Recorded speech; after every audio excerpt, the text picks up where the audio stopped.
Hello and welcome back, guys. We're now starting a new story, Is That a Challenge, written by Dallas_Anderson. You can find author's profile link in the description. Let's begin Chapter 1, A Direct Challenge. Izuku Midoriya stared at the large screen in the auditorium, surrounded by not only his class but the rest of the first-year courses, and he had one significant resounding thought. He was going to die. Or commit murder. Either one of those would work just fine for him. The reason. It was the time of year for the annual Heroes vs. Villains competition held at UA. A competition that took place towards the end of the second semester as a replacement for the practical exam for the hero course. This event is known worldwide seeing as UA broadcasts the entire thing. It is an event that produces more viewers than the sports festival. Everyone in the world, for a week, watches the first-year students of UA play heroes versus villains while under the direct command of the chosen students. The chosen students, or rather the unfortunate ones, were chosen randomly by Principal Nizu. However, sitting in the auditorium looking at the screen, Izuku Midoriya realized what a lying beach UA truly was. Because there was absolutely no way that the names displayed on the screen for the entire first-year class of UA to see were random. There was absolutely no way his childhood bully got the commanding officer position for the heroes while he got the position for the villains. There was absolutely no way the selection was random.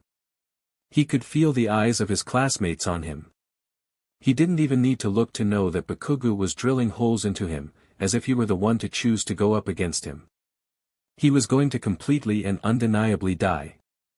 Now this year, Principal Nizu spoke out towards the crowd from his position on the stage. The annual competition is going to be a bit different. Typically, the teams from both sides are randomly chosen evenly so that no leader is at a disadvantage from the start. However, due to the events that took place during the first semester, not everything is going to go as we expect. Therefore, this is the first year where students are able to choose what team they would like to be on. You will have a total of 5 minutes to make your decision before one by one you all are asked to come up on this stage and place your name in either the heroes box to be on the hero team or the villains box to be on the villain team. After your decision is made you cannot change it. Furthermore, you may choose to not participate but doing so will cause you a failing grade in one of your finals, regardless of the class designation. Also, it is important to note that the winning team of this exercise will not only pass their final with a perfect score, but the students in the hero course will also win an all-exclusive pass to visit any hero agency of their wish. For the students in business, support, and general, if your team were to win you will also be able to visit any place of your choosing as well. The auditorium had never been so loud before. Now, will both commanding officers please come up here and stand behind your designated box? Katsuki Bakugou immediately got up and trudged his way to the stage, his sneer never leaving his face. Izuku Midoriya however, well he was just trying to get his breathing under control before he passed out from anxiety. He shakingly got up from his seat and purposefully kept his gaze to the ground. He could feel the eyes of his friends and that made him want to cower more than anything. Maybe he should give up and just take the failing grade. The principal could assign another commanding officer and he will just take the hit. However, risking a glance up to where the faculty were standing near the wall by the stage, he met All Might's smile and he knew without a doubt he couldn't go through with that plan. He was so going to die. Don't faint, he said to himself as he commanded his feet to go up the steps. Don't faint, he repeated as he pointedly ignored Bakugou's sneering gaze and slowly walked behind his own box. Don't faint, he once again stated while risking a glance at the auditorium and seeing the gaze of every first year that attends UA on him. Do not faint, he finally repeated, before standing straight up and forcing his arms by his side, both of his fists tightly clenched. Students, we will convene in 5 minutes. Choose wisely, Principal Nizu announced before jumping off the stool that he was standing on and walking towards the direction where the rest of the staff stood.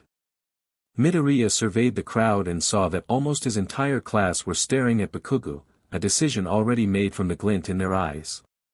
And God, that hurt. He knew that his class were nothing but heroes. He knew how they wouldn't stray away from their role even if it were just an exercise. But he also had hoped that maybe they would want to be on his team as well.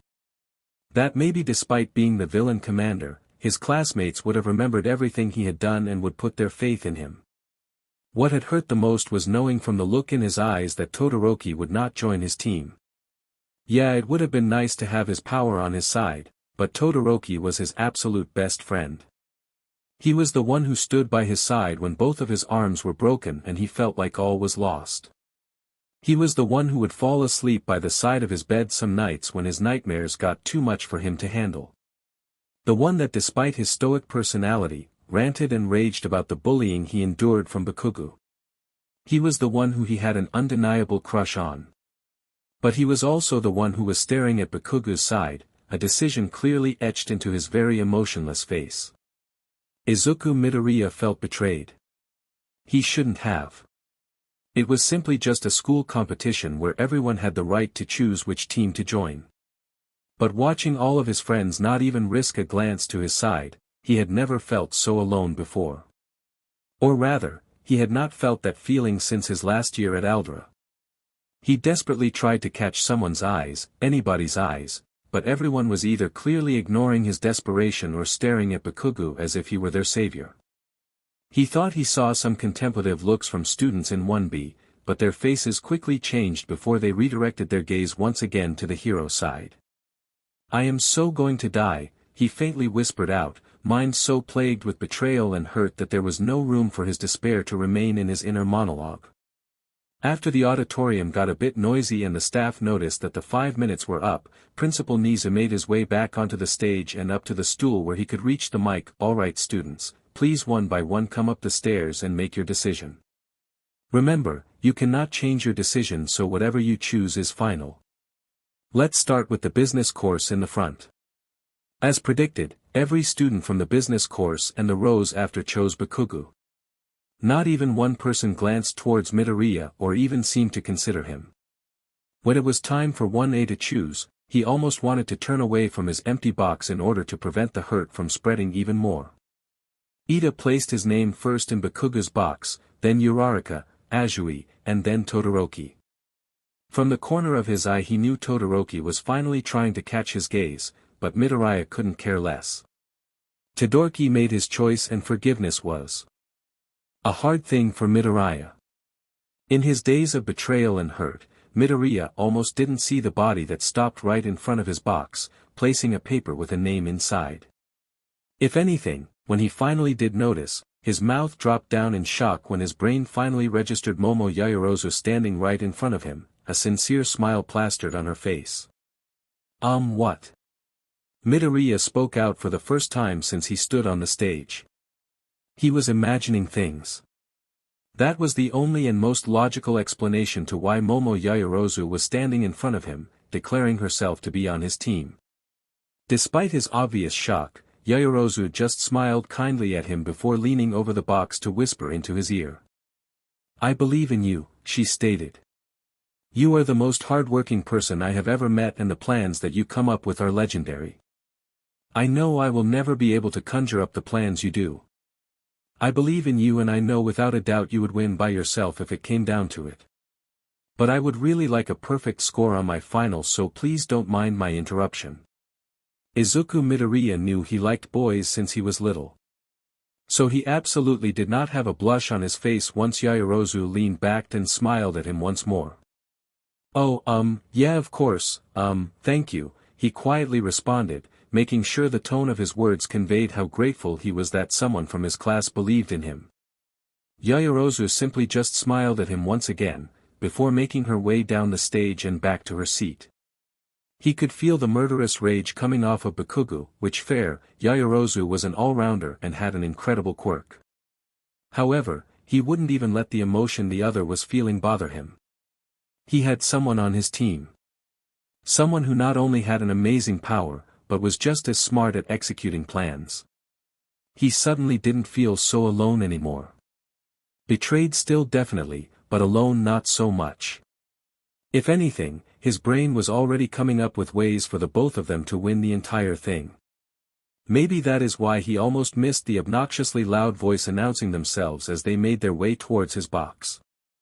"Oh God, please no," he internally despaired.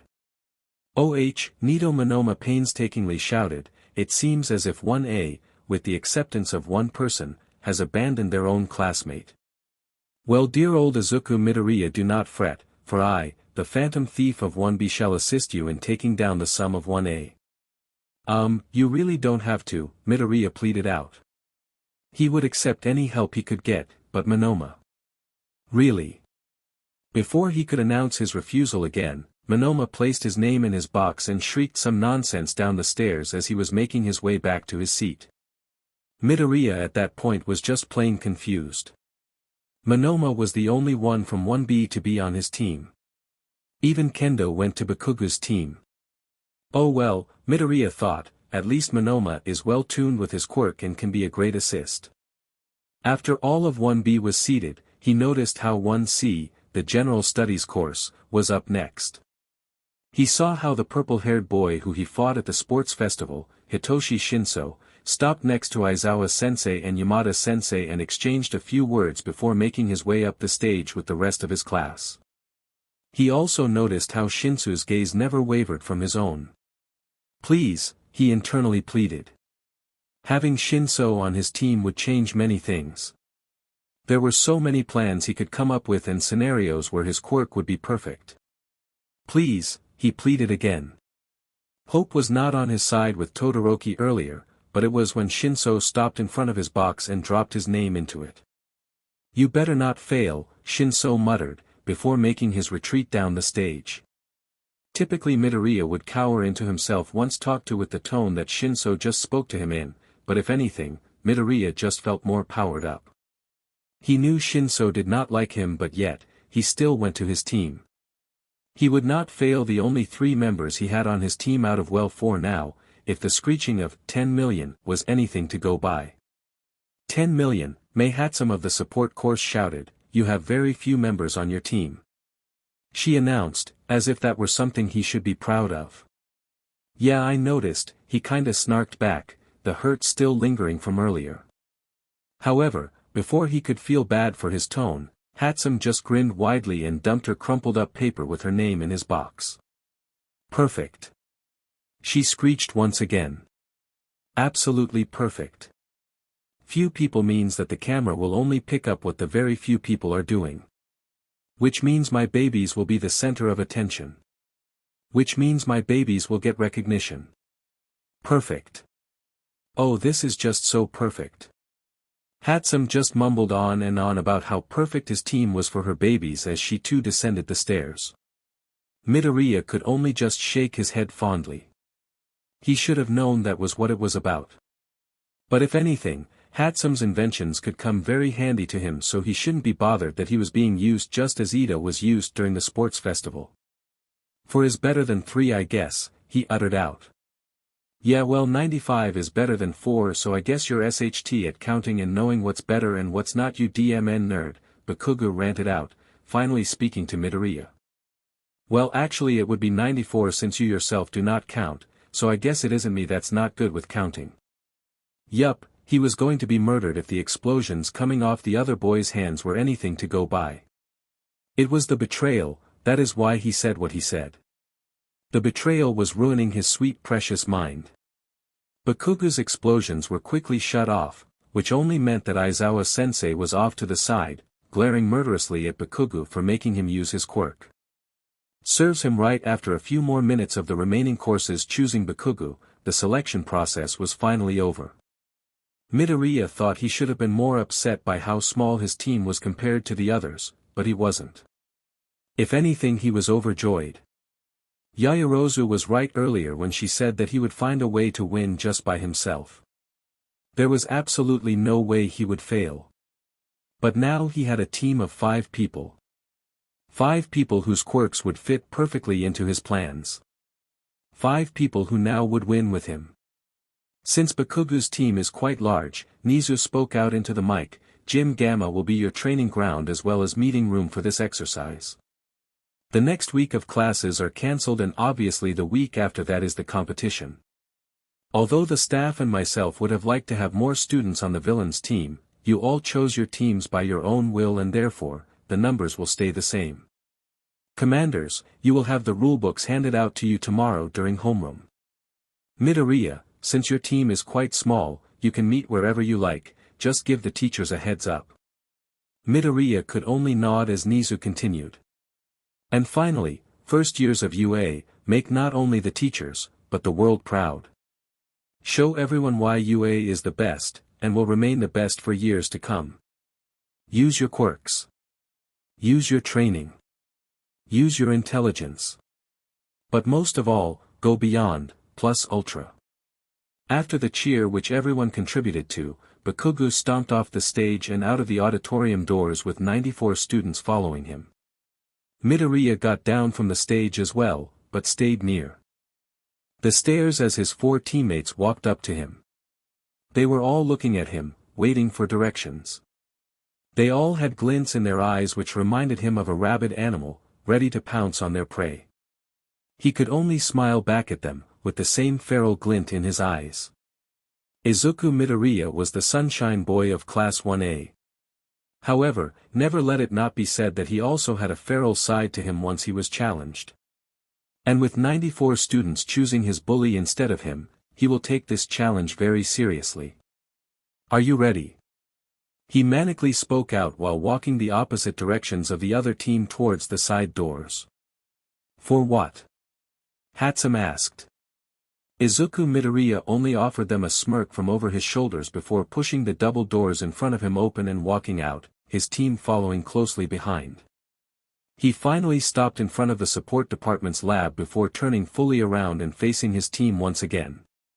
He noticed the excitement piling up in Hatsum and the confused look given to him by the other 3 hero students. We are going to win this. He spoke out quietly, the feral grin from earlier creeping steadily back onto his face. We are not only going to win, we are going to have a perfect win. By the end of this, all those students will regret not picking our team. One by one, every member of his team shared the same feral grin as he, before he turned around and walked straight into the lab and towards Hatsum's workspace.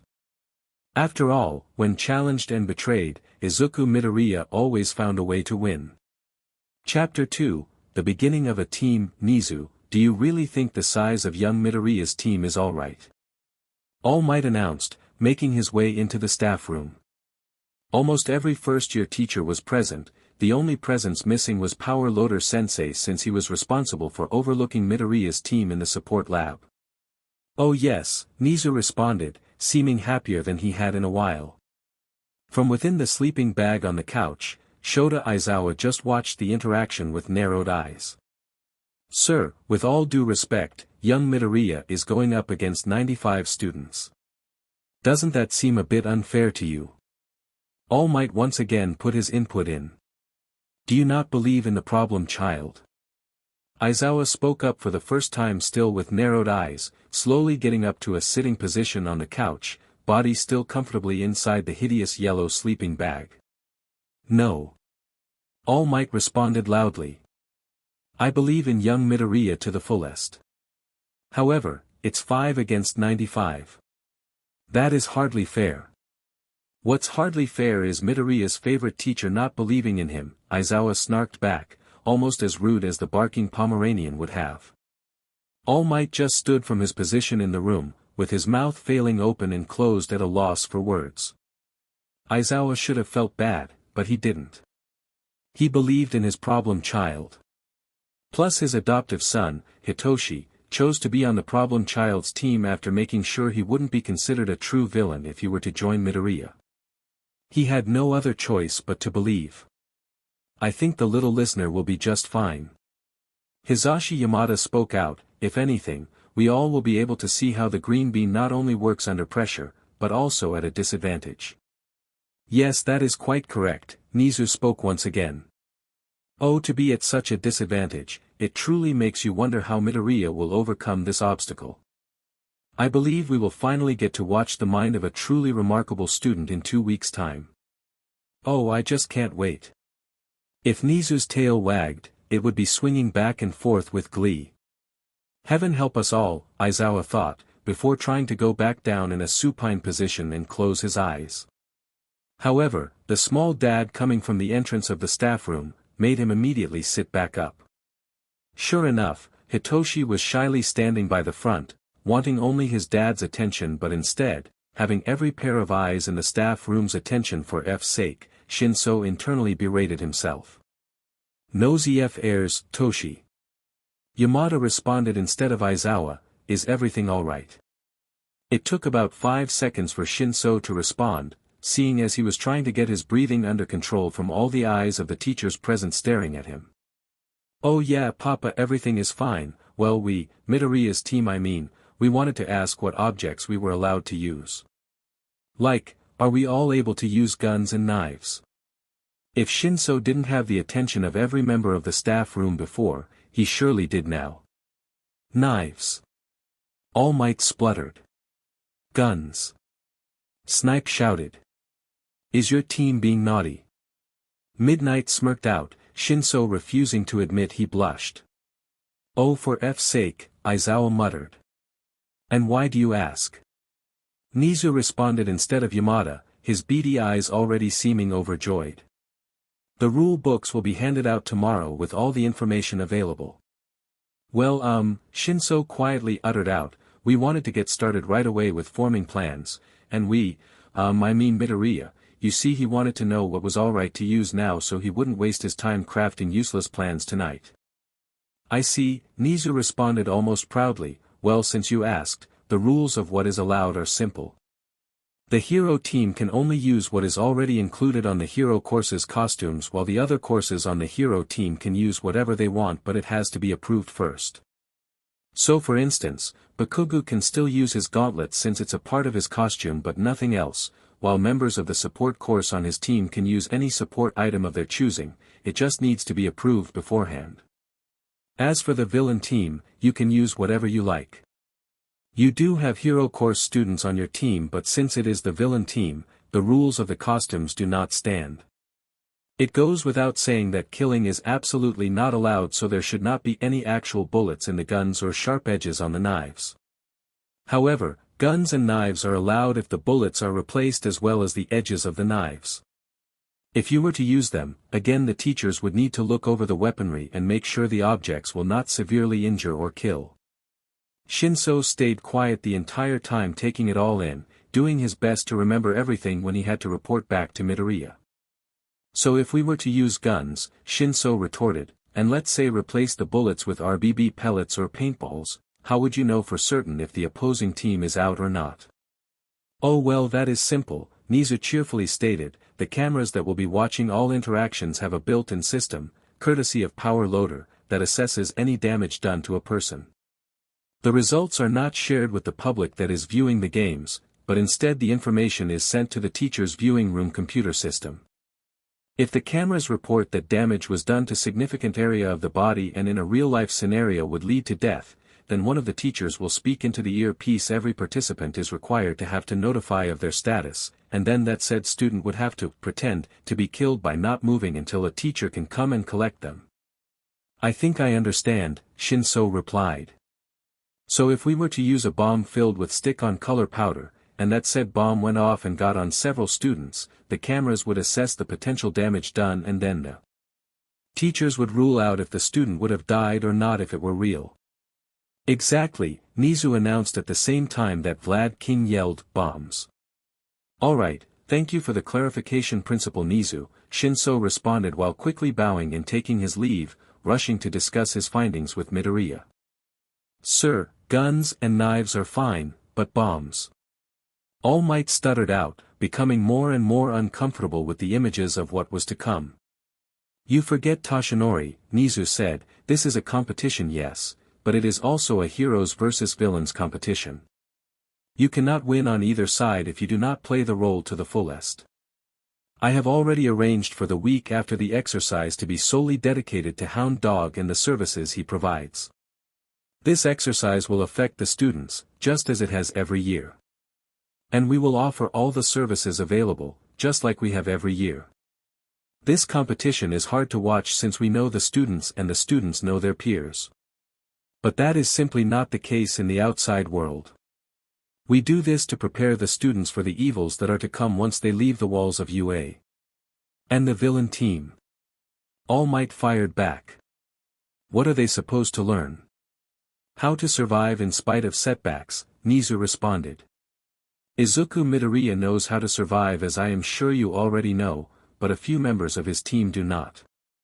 They will have to learn the true strength of how to survive and how to win. Their methods might not be pretty, but it is a competition after all.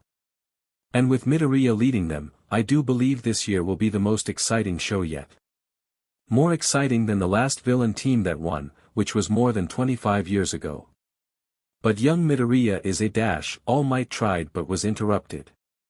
Problem child, Aizawa cut in. He is a problem child, but a problem child with the longing to help others.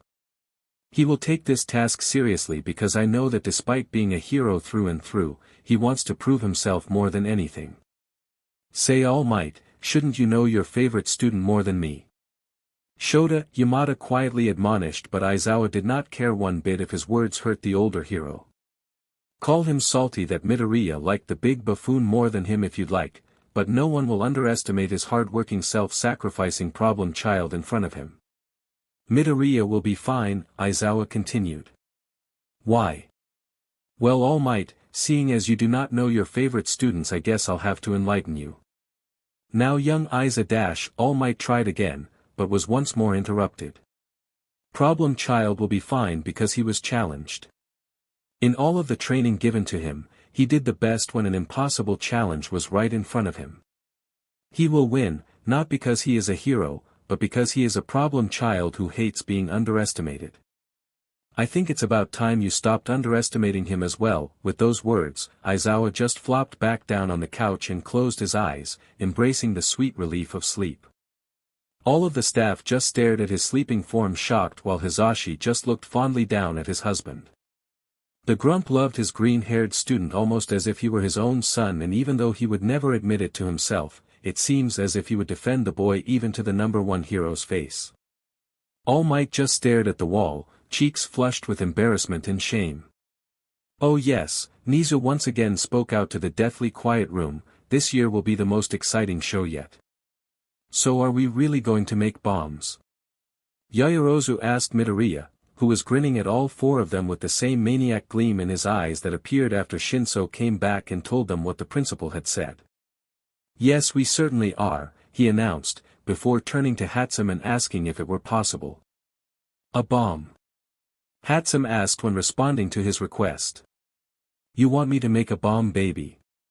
A baby, one of my babies, as a bomb. A color powder baby bomb. A baby that is supposed to explode on the other team. A baby bomb.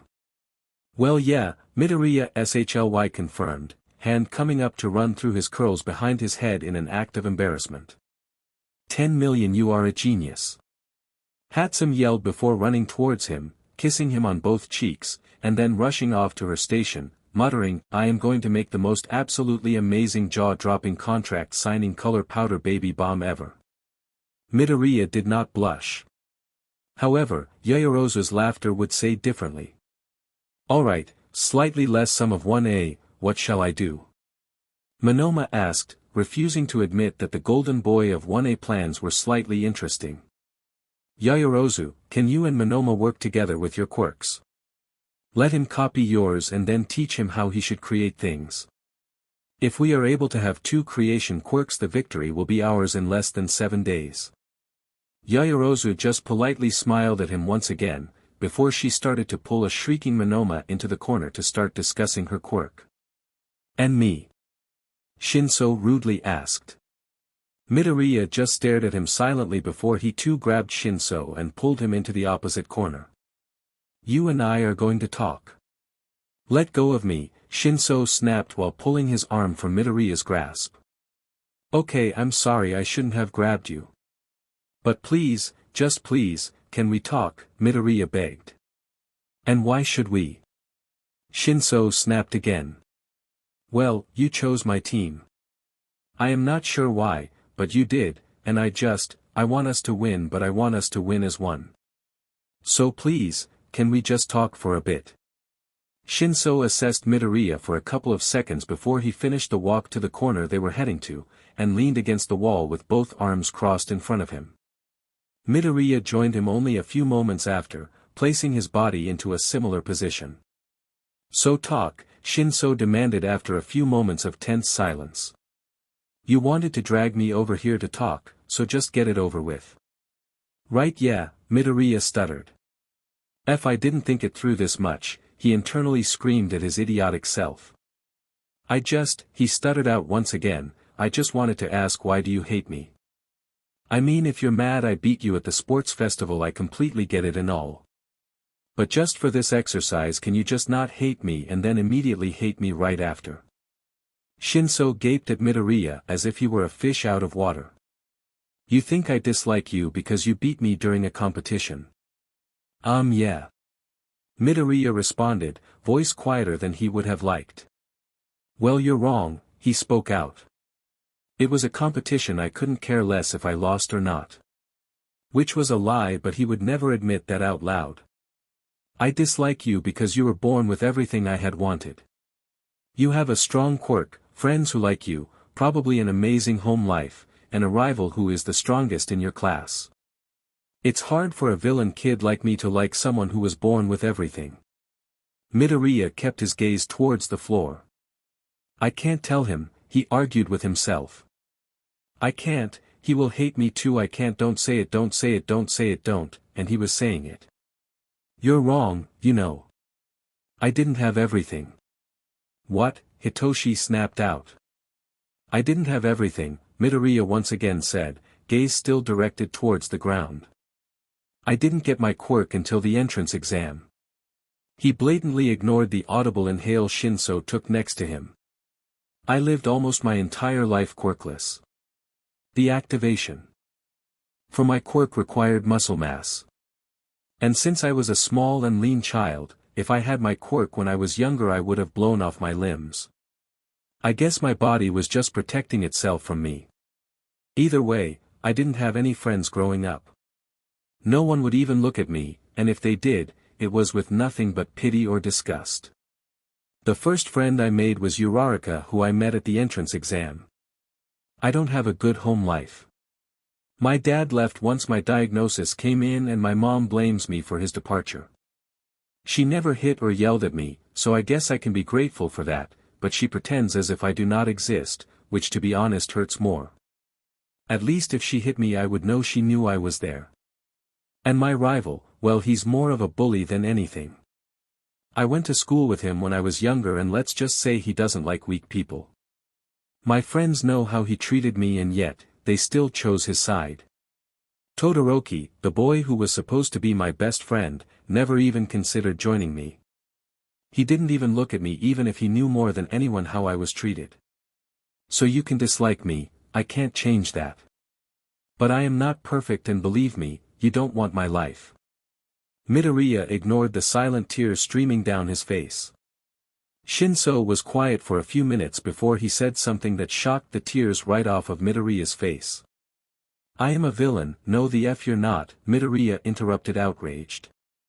Shinso just smiled sadly before continuing, "All my life I was told my quirk was villainous. My foster parents muzzled me so that I wouldn't be able to act upon the villainous acts they knew I had planned. It wasn't until my first year of junior high where I was finally adopted into a good home, and even then, it took years for me to even start to ask other people questions. I started to hate people who were born with powerful quirks because they would never understand the prejudices that I faced every day of my life. I guess I judged you before even knowing anything, and I'm sorry about that. I just wish I had a more powerful quirk some days." "No you don't," Midoriya immediately intervened.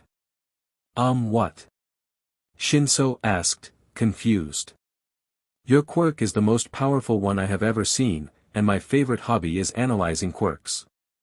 It's not flashy, but it is extremely powerful. If anything, it is a quirk you should be nothing but proud of. Quirks aren't villainous, they are just tools. It is the person who commits crimes that make them villainous. And you, Hitoshi Shinso, are no villain. I know you want to become a hero, and after this competition is done, I will help you reach your dream. After all, we both felt the same pain." Shinso just stared at him before chuckling a little bit, ignoring the water that was piling up in his eyes. You know what, Midoriya, call me Hitoshi. After all, I have a feeling I won't be able to get rid of you from now on. Midoriya gave off one of the brightest smiles he had ever seen in his life once he heard that statement, and he lives with present Mike, so he was surprised more than anything. Then you can call me Izuku. Midoriya cheered out. And you both can call me Momo, Yaoyorozu interrupted, sheepishly admitting she overheard their conversation. I haven't been told what you have or experienced the same horrors, but I am appalled by the actions that were taken against you. So please know, from this day forward, you will have me standing in your corner. My quirk has been called useless ever since I was little. Monoma also added his input once Yaoyorozu was done speaking. Also admitting at the same time that he accidentally overheard the conversation, so I guess it is alright if the most pleasant sum out of 1A and 1C referred to me as Nido. I'm honored, Hitoshi deadpanned, noticing how Izuku and Momo hid their chuckles behind their hands. And you servants can call me Mei, Hatsum shouted from her workstation, already producing a fifth bomb. You respected my babies and therefore, I like you. Hitoshi turned towards Izuku and for the first time since they met, both smiled towards one another. We will win, the purple-haired boy announced. We will take down the sum of the other courses, Nido screeched out. We will work as one to complete our task, Momo added her input. My babies will prevail. Mei shouted from her station. And we will have a flawless victory, Izuku contributed. After all, the scariest people are the ones who have been burned by society. So team, let's show the others why they are glad this is just an exercise. Let's show them the villains we could have become. And let's show them why they were wrong for ever underestimating us. Because after all, Midoriya thought, Principal Nizu did say to go plus ultra. Chapter 3, Karma is it, so first things first, Midoriya announced after Mei completed all 500 bombs that were requested. Yes. She completed 500 bombs in less than 30 minutes. Midoriya was amazed and also slightly terrified. Do any of you know how to shoot a gun? He stated, completing his earlier sentence. Oh me. I do. 10 million I do. Me, pick me. I'm right here. 10 million pick me. Mei cheered, almost as if she won the lottery or something. Midoriya just smiled fondly and turned his attention to the other 3 members of his team, who were looking at Mei as if she were an anomaly. I'll take that as a no, he chuckled. Mei, he announced, causing the pink-haired girl to break her chanting and stare directly at him, do you think that maybe for this week, you would be able to spend an hour every day teaching us how to shoot a gun? I think we all know how to pull the trigger, but we mostly would need help with aim. Yes. Mei cheered once again, I will gladly help my servants. Do not even worry. And also, do not fret. I will make babies for each one of you. The same type of gun isn't suited for everyone, so I'll get into customizing and building your own baby right away. Thank you, Momo politely responded, a feeling of warmth swirling in her chest from feeling included. The sum of the support course is going to build my gun. Nido dramatically raged out. Dude, Hitoshi responded, is everyone just a sum to you? Of course, Nido snarled back, for the only people worthy of my praise are the amazing students of Class 1B. So amazing that the letter of your class is B and not A. Which means your class was second best to Class A. So amazing Vlad Sensei got the leftovers after Aizawa Sensei was done choosing the best of the best. Why you disgusting dash, Nido raged, having to be held back by Momo while Izuku just glared at Hitoshi with no heat behind it. Hitoshi, you know DMN, well, the selection was random. And Nido, please relax, Hitoshi will gladly be called a sum if it means you will be a true teammate to us. No, the FI1 dash, yes you will, Izuku glared right back, daring for Hitoshi to contradict him. Glaring half-heartedly, Hitoshi took a very, very, deep breath before muttering, yes I will. Alright Sum, I forgive you, Nido announced, resuming a calm composure and allowing Momo to sit back and release him. Now listen here, support some. He tried again, however, Mei was not as nice as Hitoshi. I know for a fact you're not calling me some. Because if you were calling me some, you would be calling my baby some, and if you were to call my baby some, well you would have just signed your death certificate. Holy F, I think she just made me straight, Hitoshi whispered out, staring at Mei who was glaring at Nito. While making finger guns and pretending to end his life. Ow F, Hitoshi cried out, holding the back of his head that Izuku had just slapped as he approached Mei. Mei, Nito wasn't calling your baby some. I promise. Izuku tried to reassure the pink-haired girl. You weren't calling my baby some. Mei asked Nito through narrowed eyes while her quirk was in full effect. Nito went to answer, but he too was slapped behind the head by Izuku and when he went to rage, was met with a withering and terrifying glare. No, I guess not. You are not some. You're welcome. He mumbled out, mimicking Hitoshi and rubbing the back of his head to relieve the pain from being slapped. Thank you, servant, Mei responded, going back to building the individual guns. Oh, but she can call me a Nito, Izuku snapped, successfully silencing the glaring copy quirk user. Children, Izuku muttered under his breath while turning to Momo, who had watched the entire situation with amusement shining in her eyes. Alright Momo, for right now toy guns will have to do until Mei is done crafting our real ones. Which I believe should be by the end of the day today. Izuku only got a small nod from the girl who was now in her own little world. Everyone, please take the gun that Momo is going to make and practice hitting a target. Right now, any target will do. Just do your best to aim and hit it.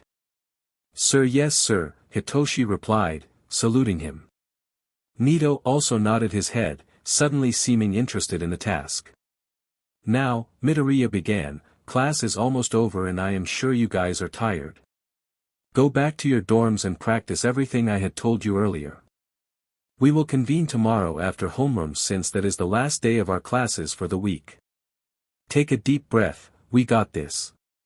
Of course we got this, Nito proudly said, I would not choose to be on a team of losers. All Izuku could do was deadpan and shake his head while Hitoshi snickered at the exasperation Izuku was displaying. Nito was the first to leave, while Hitoshi simply gave a wave and followed quickly behind. Mei was still in her own little world and from the tired stare that Power Loader was giving her from behind the glass of his office, he knew she would be there almost the entire night. Izuku, Momo kindly asked out, waiting for the boy to stare at her, do you want to walk back to the dorms together? He just smiled and agreed with a nod before running to grab his backpack that was carelessly thrown in the corner earlier. As they made their way back quietly to the 1A dorms, Izuku couldn't help but ask Momo something that had been on his mind since she first placed her name in his bin. Momo. He spoke out, head looking up to greet her eyes. Yeah. She responded, angling her head down a bit so she could hear and see him better. At that point, both of them stopped walking and just stared at each other. Anxiety filled Izuku's body and he fiddled with his straps on his backpack as a way to calm his nerves. He started, I was just wondering why you chose to go with my team. Before Momo could respond Izuku carried on, gaze now directed down to the bottom of his shoes. I know what you said before, I mean what you said on the podium, but even then, that shouldn't have convinced you to join me. You could have gone with your friends. I wouldn't have blamed you. I mean my own friends didn't go with me. So I guess I was just wondering why you did. Momo remained quiet for a bit, her attention now towards the swaying trees overhead. It was almost as if she was finding the best way to form her answer. You know Izuku, you were the first one to say that my quirk was useful. His head had immediately snapped up to meet Momo's eyes, but her attention was still directed towards the swaying cherry blossom trees. I have heard all my life that my quirk was powerful and amazing. I had heard how my quirk was perfect for heroics and that I should be lucky that the gods graced me with such a power. I had heard every compliment there could be, but you, well you were the only one that said it was useful. Powerful yes, but also useful. As if I myself was the power behind the quirk. Which I guess in a way, I am. My quirk only works if I understand the composition of what I want to create. I have to know everything to create anything, and yet, you didn't see the power of my quirk first, you just saw me. When I first told you about it, you immediately said how useful it was not because of the power that came from it, but because I am probably the only one smart enough to memorize and understand chemical composition. You made me feel seen for the first time in my life. You made me feel like me, not some girl who was graced with a powerful quirk. I'm honored I was able to make you feel that way, he uttered out, but I just don't see how that correlates to choosing me instead of going with your best friends. Oh silly me, Momo laughed, I guess I got a little off track. It is because you had said those words to me that I started to watch you more in class. Your drive and longing to win and come out on top inspired me. Everything I did or decided to do, I would ask myself, would Midoriya go about it this way as well? I guess, I saw you more as a leader than a classmate. Someone who cared about everyone and simply wanted to help wherever he could. It's true that my friends went with Bakugou. They even thought I was going to as well, but I just couldn't. I most likely should have said beforehand who I was picking, so they wouldn't be upset at me that I chose differently than them, but I just couldn't. I don't care if our team is the villain team. I wouldn't have cared if you were the commander of the hero team as well. I still would have picked you. Because I believe in you and have faith in you. It is no secret to the student body of UA that Izuku Midoriya is a crier, but what he was doing next to Momo was rather excessive. He was going to flood the school straight off the hilltop. Oh my, I am so sorry, Momo tried to calm him down, on the verge of panicking. No, it's fine, Izuku finally responded, after reducing his tears to silent streams down his face. It's just, we haven't even talked that much and you believed in me more than my own friends did. More than my best friend. I guess it just hurts. You mean Todoroki, right? She suggested. I always see guys together. To be honest, I was rather quite shocked when he didn't choose your team. Yeah, he stated, I was shocked as well. Well, not really shocked, betrayed is the better answer. I see. I'm sorry, Izuku. She kindly stated. It is what it is, he said, before they both started to continue their walk to the dorms. It was a rather peaceful walk and he couldn't help the small smile that graced his face as they made their way back to the dorm. Nothing could ruin the calmness that overtook his body. You see, Izuku Midoriya was a smart boy. An extremely intelligent boy that understood and dealt with many of life's hardest problems. However, at this moment, he had never felt so stupid before. He should have kept his DMN mouth shut earlier. Or his mind. He should have kept whatever shut so that his statement of calmness wouldn't come back to haunt him. Because what he was experiencing now was just plain bullshit. The moment that Momo and him walked into the 1A dorm, the noise that graced the common room came to an abrupt halt. Every one of his classmates were present, but not one uttered a single word. Not even Mina or Denki, who were known to never shut up. The two of them stood by the entrance awkwardly looking around the room, while their classmates looked at them impassively. Midoriya typically never got angry, but at that moment, he was fuming. It wasn't his choice to join the villain team. If anything, he was forced into that position. And if anyone should be staring impassively, it should be him.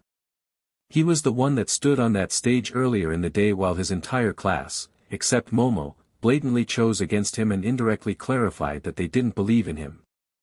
He should be the one to give the cold shoulder, not the other way around. He made a step forward to rant out his feelings, but a hand shot out in front of him, stopping his pursuit.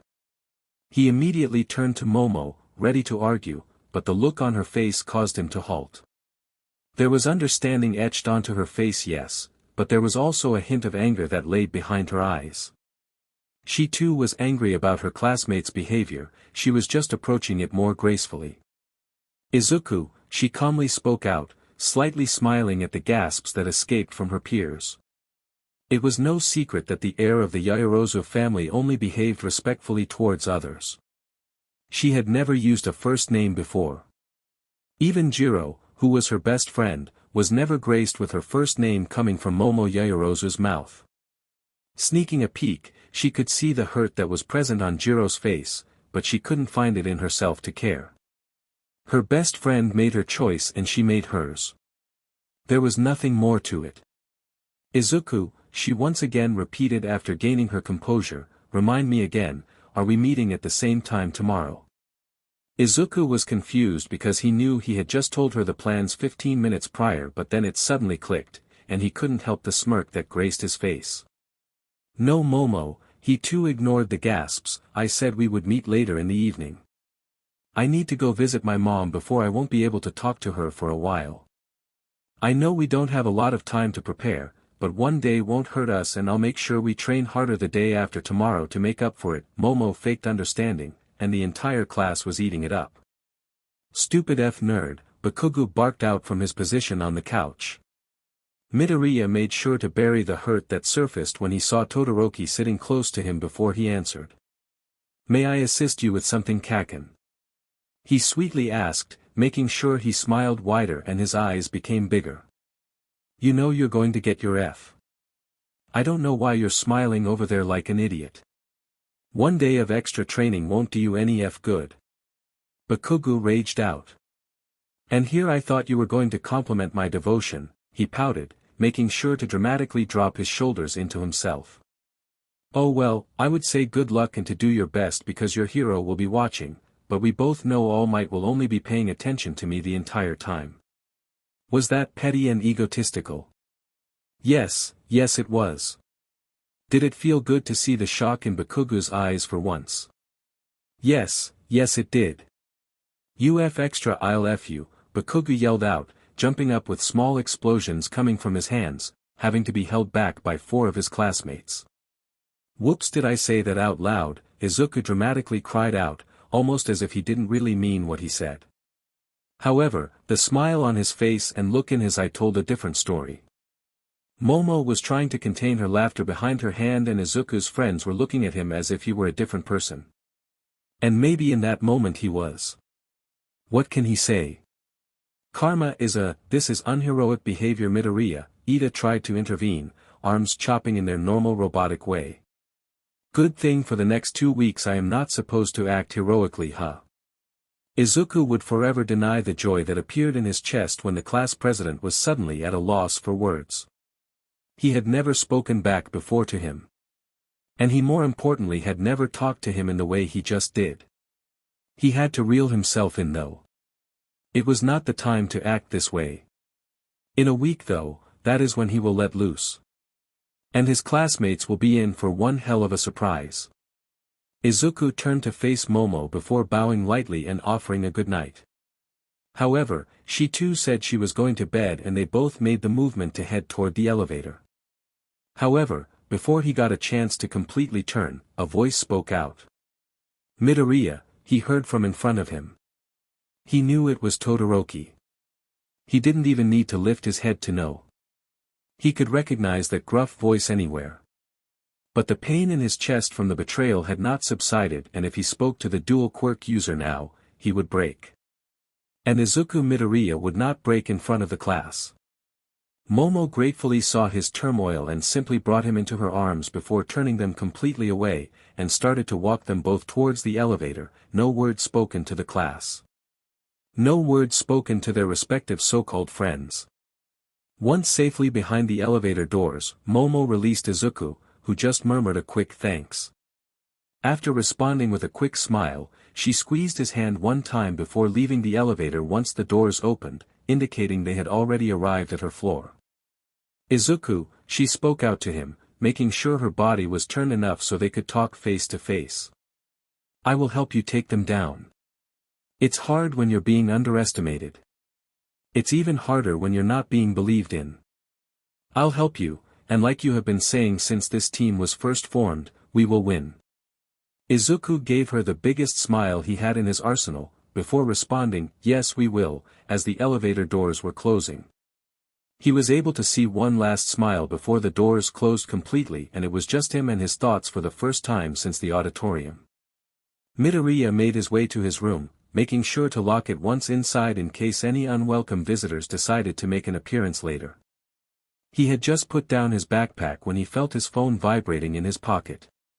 Taking it out, he didn't recognize the number but he still decided to answer it, too lazy to deal with voicemails if it were an important call. He had suddenly regretted keeping his phone at full volume because the loudest, 10 million, blasted into his ears the moment he pressed accept. He could hear May ranting and saying something but he was still recovering from the ringing in his ears. Once he had partially recovered his hearing, he finally interrupted May. May, calm down and tell me what's got you so excited. 10 million, this is the greatest news you will ever hear in your lifetime. I deserve a prize for this news. New materials. Yes, I want new materials tomorrow for this information. I will take them from anywhere. But don't get me rusted materials, I want shiny ones. My babies deserve the best. Oh, and make sure that there are no labels on the materials, I need to declare my company on them. Also make sure that Power Loader doesn't see you bringing them in, he hates my materials. And also May. Izuku interrupted once again, are you going to tell me first why you deserve to be rewarded or are you just going to keep the news to yourself? Oh yeah. 10 million, you will never believe what I heard over dinner today. Suddenly, Midoriya was very interested. Okay. What did you hear? Okay, you need background information. So 10 million, I never eat dinner with my class. Like never ever. I always eat it in the support lab because my babies need my full attention.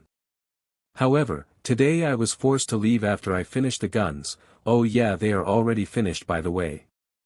I need to know if the colors suit you guys tomorrow before I add May. Izuku interrupted a little louder than before. Both intrigued and annoyed. Yes, my bad, 10 million. Anyways, after I finished the guns, Power Loader kicked me out of the lab, saying he had plans and couldn't watch me forever tonight. Which is rude but fine. So I had to go back to my dorm and get food there. However, I never eat with my class and never make my presence known in the dorm. Everyone knows I'm always in the lab with Power Loader, and since he is a loner that doesn't do anything, they know that I am always there until super late every day. Which means that they can discuss anything and everything because they know I won't be there to hear it. I mean, this was the first time ever I was sent to the dorms early. A slow grin started to crawl onto Izuku's face as he sat on his bed absorbing the information. And what did you find out? He asked, suddenly extremely proud of his teammate. 10 million, the rude blonde hair boy isn't using any support items during the exercise. What did you just say? Izuku asked for clarification. Because there was no way, absolutely no way that Bakugou was that much of an idiot and so self-absorbed that he wouldn't use the help of the other departments. No, I thought that too. May cried out into the phone, but then I stayed and listened to my entire class's conversation for a while, and 10 million, they are super duper angry. They said that the angry boy just said that his team doesn't need their useless items, and that the hero course's costumes were enough to beat 5 people. I think because there's only 5 of us that my class gave in easily and didn't really fight back. They are more mad that the world won't get to see their inventions, but the hero team isn't using support items. Not one. And my class is the only first-year support course. How sure are you about this information? Izuku asked. Is there any way they said this so you can report back to me? No way, 10 million. My class knew I wouldn't be there at that time since it was hours before my usual time, and even then, I was in events since I was bored. No one saw me come in and no one suspected a thing. I will make sure to pretend to come in my normal time in a few hours to throw them off, but there is absolutely no way they could have known I was there. I mean, ever since school started, I haven't even been there at the time when they were discussing this. The full-blown smile on Izuku Midoriya's face would scare the cruelest men away from him. This is excellent. This is such good information. Thank you, May, for telling me. Of course, 10 million, she cheered. I don't care about the competition between hero courses much, but my classmates believe my babies are useless. I get a chance to show them why my babies will always be better than theirs. If anything, I should thank you. No need for that, he chuckled, just get some rest, we have a busy day tomorrow. Agreed, servant. Oh, also I made sure your gun, my baby, was heard on the other line before it cut off due to an explosion. Izuku once again shook his head and chuckled. At least it was never boring talking to Mei. But tomorrow he did have to talk to her about how she was able to get his number. Kaken, you're AF idiot, he murmured, before taking out his notebook full with plans and adding more information to it, getting closer and closer to having his plan for his perfect victory. One of us will get our butts kicked, he continued to mumble while writing down notes, but I can assure you, it won't be mine. Chapter 4, Am I a Monster? Toshi, how is the team coming along? Yamada asked his son during breakfast, noticing how the purple-haired boy seemed more awake and alert for the first time ever at this hour of the day. Good, Hitoshi responded, slurping on his cereal as he scrolled through his phone. Well, have you guys come up with any cool plans yet? Yamada tried again, intrigued. Hitoshi just deadpanned over his phone, completely ignoring the question. Zashi, you know you can't ask questions like that, Aizawa muttered, walking out from their shared bedroom and into the kitchen, searching for the sweet relief of caffeine. But shoo, Yamada whined, Toshi hasn't seemed this alive in forever, I'm just curious what plans have they conjured up for him to be acting like this early in the morning. Although that may be true, you will have to wait just like the rest of us, Aizawa muttered, begging the coffee machine to go faster with nothing but his eyes. Hitoshi simply just smirked, attention going back to his device. He was planning on ignoring his father some more, but the conversation he had yesterday with Izuku suddenly arose in his mind. He knew that one conversation would not truly fix how he had treated the boy, but he would do his best from now on to act as he should have from the beginning. However, that didn't change the fact that Izuku still said some rather concerning things, especially about his home life. Hey Dad, Hitoshi called out, if let's say hypothetically, a friend of mine was being neglected by their parents and I told you about it, hypothetically of course, what would you do? Aizawa stared at his son, coffee mug forgotten about, and offered nothing but a grim look. Is this hypothetical friend safe or happy where he is? Aizawa responded, not liking where this conversation was going. Hypothetically, no. Hitoshi retorted, or at least I don't believe so.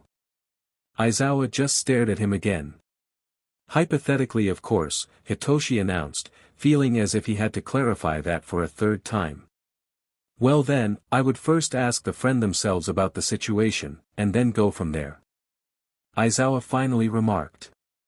Hitoshi offered a small, I see, before turning his attention back to his phone, already scrolling through it just as he had before the conversation occurred. Aizawa and Yamada shared a glance with each other over their son's head, a glance that conveyed how that hypothetical conversation was far from over, but one they would let be for now. I have to go, I have a lot to do before class, Hitoshi spoke out while getting up from his position at the table and making his way to put his bowl of cereal into the sink. Like what? Yamada asked, trying to gain any information at all. Zashi, Aizawa groaned, chugging the scalding hot coffee in his mug as if it were juice. Hitoshi just smirked as his parents started to bicker before he went to the front door of their apartment dorm, put on his shoes, and started to make his way to the meeting area that Izuku had texted them to meet earlier that morning. He knew that his new green-haired friend wouldn't appreciate him bringing up the topic of his home life, but Hitoshi understood just how harsh life could be when not even one person was in your corner. He could only hope that soon, Izuku would trust him enough to allow him to tell his parents, without the hypotheticals. As he came closer and closer to the team's meeting point, he could hear bickering from inside of the classroom. Hitoshi just shook his head and did his best to bury the smile that started to grace his face. He wondered, is this what it feels like to have friends? But why not? Nito whined to one overly annoyed green-haired boy. Nito, we have been arguing about this for over 30 minutes, just accept my answer already. Izuku ranted, becoming more and more agitated the longer Nito disagreed with him. I just don't understand why we can't have code names. The blonde-haired boy ranted back. Oh. Mei cheerfully added, what code name would you want, blonde servant? I think dumbass would go well for him, but for the sake of this competition let's go with Little Beach, Hitoshi announced as he entered the room, already smirking at how red the other boy's face had gotten. You purple dash, okay enough. Izuku finally broke. There are 5 of us. Literally just if there were more then maybe, but there's not. So we'll just stick to our actual names for the exercise and that's final. Hitoshi just smirked at Nito while the other boy crossed his arms, refusing to accept the answer but knowing he had to. Mei was already busy getting out the guns she had made not even 12 hours before, and Momo was just watching the interaction with amusement in her eyes as she typically did. Did you all practice last night with the guns Momo gave you? Izuku asked, wanting to get straight down to business since they did not have much time before homeroom. Yeah, everyone announced, earlier arguments forgotten about. I was able to finally hit my target after a couple of hours before I finally got the hang of it. Hitoshi added. Momo shared a similar scenario while Nito, well, was being Nito. I hit my target on the first try, he shrieked. As if aiming and firing a gun would be difficult for someone from the superior hero class. You couldn't hit it at all, could you? Hitoshi snarked back at him, already ready for a bickering contest. I swear dash, okay no. Guys, we just stopped one fight. Please don't start another, Izuku quickly cut in, already glaring at the purple-haired boy a bit, knowing he was just riling up the other for fun. And from the large grin he got back, he knew that Izuku had caught on. Alright, that's very good. Nito, even if you didn't hit the target right away, that's fine. I just wanted you guys to practice hitting something right in front of you instead of from a distance. Since Mei has the most experience, she will be the one to carry out the sniper shots. This is more as a last result method in case you get caught, or if one of us is bored and decides to go on a shooting spree. Oh, which reminds me, we need to work on our stealth. Hitoshi, I know the teachers can't help or interfere, but has Aizawa-sensei taught you any tactics that we may be able to use? Hitoshi couldn't help the smirk that appeared on his face. He trains me quite often. Typically it's normal martial arts, but we have gone over some stealth tactics. I know he gave me a book on how to disguise footsteps that I will find when I go home later. I also remember a lot of good tips that I think will be beneficial for us. Perfect. Izuku cheered. After we get our rulebooks during homeroom, I'll put together teams to work together to obtain the objectives. I know it's going to be a lot of work. More work than any of us have experienced. I mean, there's 5 of us doing the job but if we divide and conquer we will be just fine. I already have an extremely good plan that I will be adding to and backup plans that will work just as well. The way your brain works amazes me and freaks me out, Hitoshi muttered, turning to slap Nito when the boy elbowed him in the stomach. Actually, that's something I wanted to talk to you guys about. Izuku announced, gaining the attention of all his teammates. My plans, well, the best way to put it is that they are not the best. Not bad in the way that we will fail if we go through with them, but in the way where it could very well traumatize the other team. I don't want you guys to view me differently. I would never in a million years do in real life what I am planning on making you guys do, during the competition. I want to play the role of the villain perfectly because that's what we are supposed to do. But also, I don't think any of you know this, but I almost became a villain. Izuku ignored the eyes that were on him, needing to get through this speech, not able to contain the turmoil any longer. I was in a place in life where I couldn't take the pain anymore. I couldn't take the insults, the bullying, the neglect, the hatred, the pity. I just couldn't take it. Everywhere I turned, someone hated me. I woke up to my mom not being home because she blamed me and hated me for my father leaving. I went to school and dealt with bullies and insults. I would get denied access places because everyone in my neighborhood knew I was quirkless, and I would get pushed around left and right on my way home from the people in my neighborhood, just to return once again to an empty house. It was all too much for me.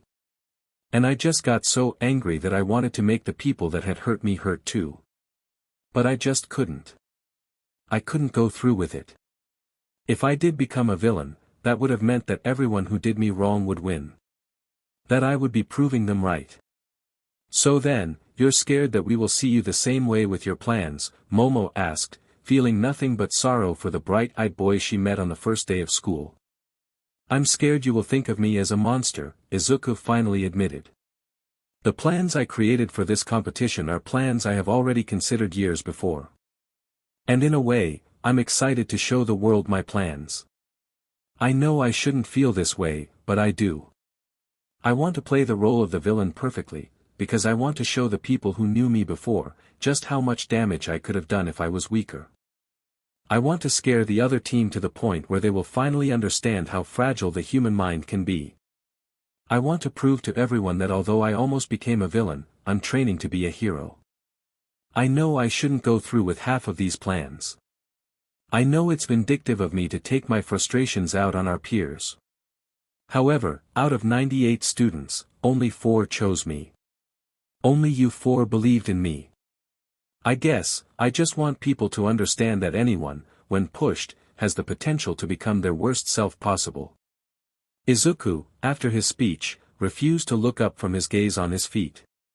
He knew the looks that the 4 in front of him would be sporting. He knew how crazy and villainous he sounded.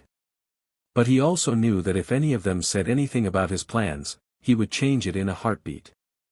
Because despite what he believed, he was not a monster.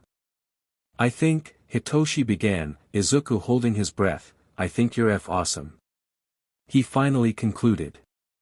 Izuku almost gave himself whiplash from how fast he whipped his head up to stare at his teammates across from him.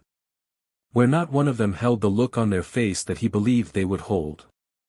Not one. Not even Nito. Everyone just looked, understanding. Come again. Izuku asked, needing this to desperately not be a dream. I said you're awesome, Hitoshi repeated, an actual genuine smile on his face. Everyone in this room has been told one way or another that we weren't enough. You with how they attacked your lack of quirk, me with my villainous quirk, Nito with his useless quirk, Momo with how people believed her quirk made her special, and Mei, with how her classmates don't believe in her inventions. All of us have experienced similar things, and hey, if we need to wreck some SHT to feel better about it, then I don't see why not. If anything, those pompous beaches around the world deserve to know how terrifying someone can be when treated a certain way. Now it was Izuku's turn to remain speechless. There was just no way this was real. He died. He was dead. That was the only plausible explanation. The only explanation as to why after sharing his deepest and darkest feelings, all of his teammates, even Nito, were looking at him and smiling, seeming even more excited for the competition.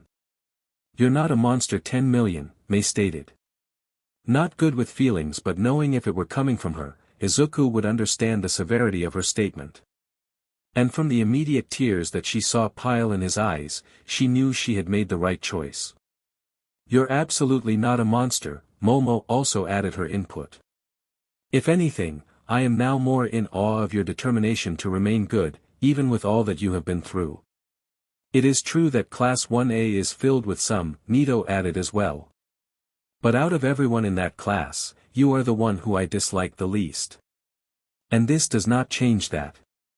If anything, I may start to actually like you a bit more, which would have been believable if Nito didn't GG with that statement, it just proves that you are not all smiles and actually have a backbone. You guys, Izuku cried out, no longer able to keep the tears of relief at bay. Let's F some SHT up, Hitoshi cheered, becoming slightly uncomfortable with the softness of the moment. Let's make my babies put on one hell of a show, Mei cheered. Yeah. The other 3 joined in. Oh wait. Izuku suddenly shouted, interrupting the moment. Mei, by any chance, can you hack? The smile on her face was absolutely feral. Oh why yes 10 million, I certainly can. Yayorozu, problem child, you are late, Aizawa announced the moment his two students walked into class 3 minutes after homeroom had begun. Are we? Momo asked in fake shock. Oh my, please forgive us, she stated, after bowing lightly and moving towards her desk, making sure to ignore everyone's eyes. Aizawa-sensei, Izuku said, still by the front of the class. Problem child? Aizawa asked, too tired to scare the boy with his quirk.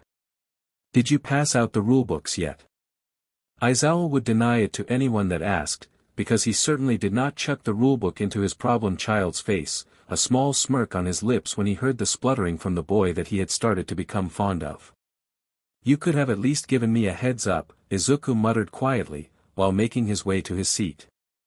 What was that? Aizawa coldly stated, quirk now in full effect. Izuku had never sat in his seat so fast before. After putting eye drops in his eyes, Aizawa went about the daily announcements before he was interrupted once the topic of the competition came to be. Sensei-Ida yelled out, when is the exact time that the competition starts? Every year the broadcast starts at a different time. Ida sit down, Aizawa stated, before continuing on to answer his questions. Well, the time it begins is up to the villain commander. And of course everyone was staring at Izuku. The villain commander has between 12 a.m. to 12 p.m., a total of 12 hours on the first day of competition to determine what time they would like to start. The teachers just need to be aware so we can open the gates of the city and prepare the broadcast. The villain team is let in exactly 1 hour before the hero team and the broadcast begins when the hero team enters. Oh, so it's up to the villain team when to start, but the broadcast only begins when the hero team enters, Mina stated. That is what I just said, Aizawa tiredly responded. But why doesn't the broadcast start when the villain team enters, and why don't the heroes and villain enter at the same time? Ida once again yelled out. Because in a real-life situation, villains will already have the upper hand. They will already be ahead of the heroes and will have more time planning. That is why the villain team gets 1 hour to prepare before the heroes are let in. And broadcasting the villain team setup might give away some plans before the hero team even enters. It would be unfair. Aizawa answered. What's unfair is having us go up against that DMN nerd and the other useless extras on his team, Bakugou raged out from in front of Izuku. Don't call my teammates useless, Izuku spoke up in a quiet and deathly tone. Ha! Bakugou yelled, turning his entire body around in his seat to stare at Izuku. What the F did you just say to me? I said, Izuku answered in the same tone, do not call my teammates useless. I'll call them whatever I DMN well please you piece of SHT. Izuku grabbed his pencil that was in his fist hard, containing his rage. He narrowed his eyes at Bakugou and glared at him with the heat of 1,000 suns. He heard movement from around him, most likely his classmates getting nosy about the altercation.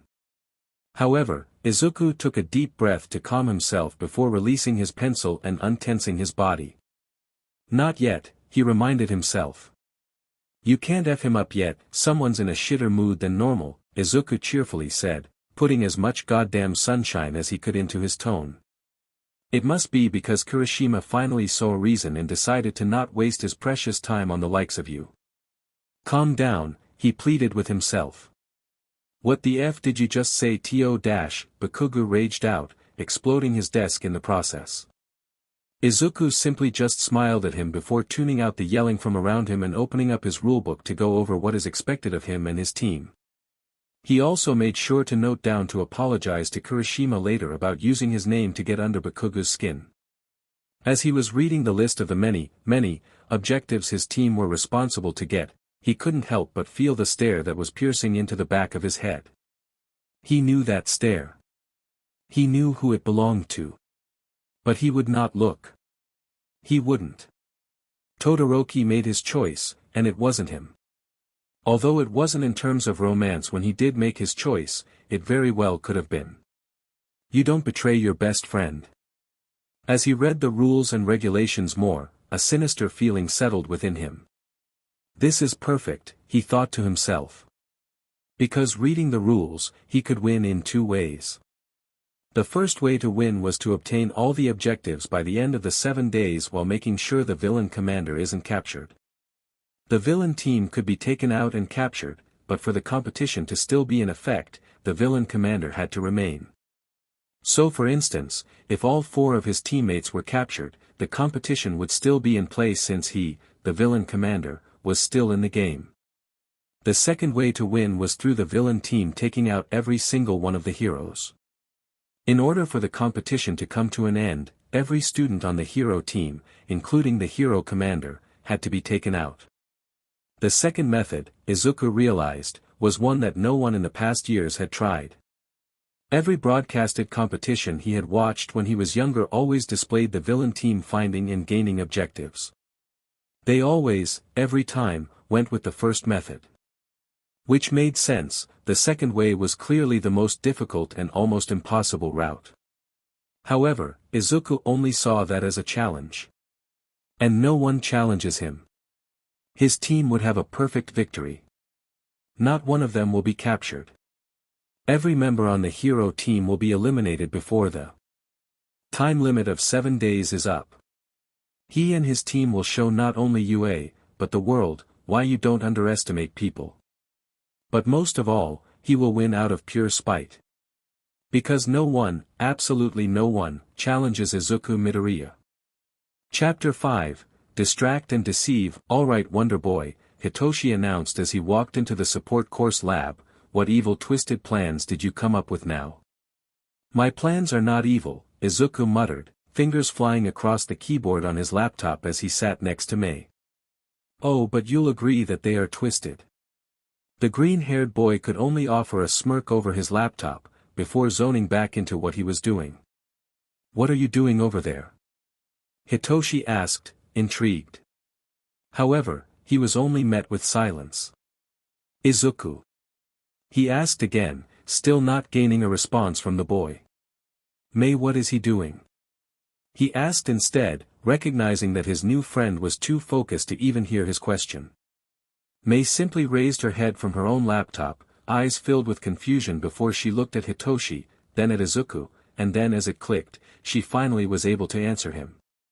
Oh, he's just hacking Nizu, she happily announced, as if it were just normal information. Hitoshi deeply regretted taking a sip of his water while he was waiting for her to answer, because now the entire front of his uniform was soaked with spit. I'm sorry, what? Hitoshi coughed out, body still recovering from shock. Did you just say he is hacking Nizu? Yup. Mei clarified. 10 million got here earlier and explained that he needed help breaking through Principal Nizu's firewall. He is a seasoned hacker like myself, but Nizu's stuff is hardcore. However, 2 great minds is better than 1, and so here we are. He's almost done, so that's why he's so focused right now. Her statement was perfectly timed, because in the next few seconds, Izuku raised both hands above his head and cheered. I'm in. He shouted in glee.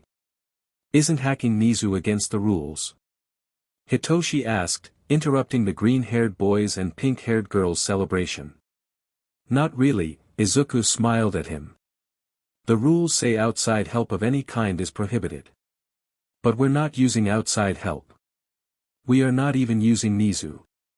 All we need is access to the broadcast in order to make sure our plans go off without a hitch. And to do that, we needed to get through Nizu's firewalls.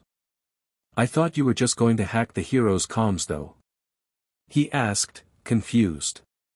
Well yes, Izuku replied, but Nizu's system is interconnected. We can't just hack the comms without breaking through the firewalls first. Oh, which reminds me. You need to go to the staff room and be a diversion.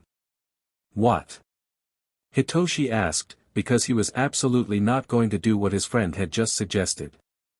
A diversion, purple. You need to be a diversion, Mei clarified while nodding her head, almost as if she believed Hitoshi didn't hear him the first time. And what exactly am I supposed to divert for? Well, that's simple.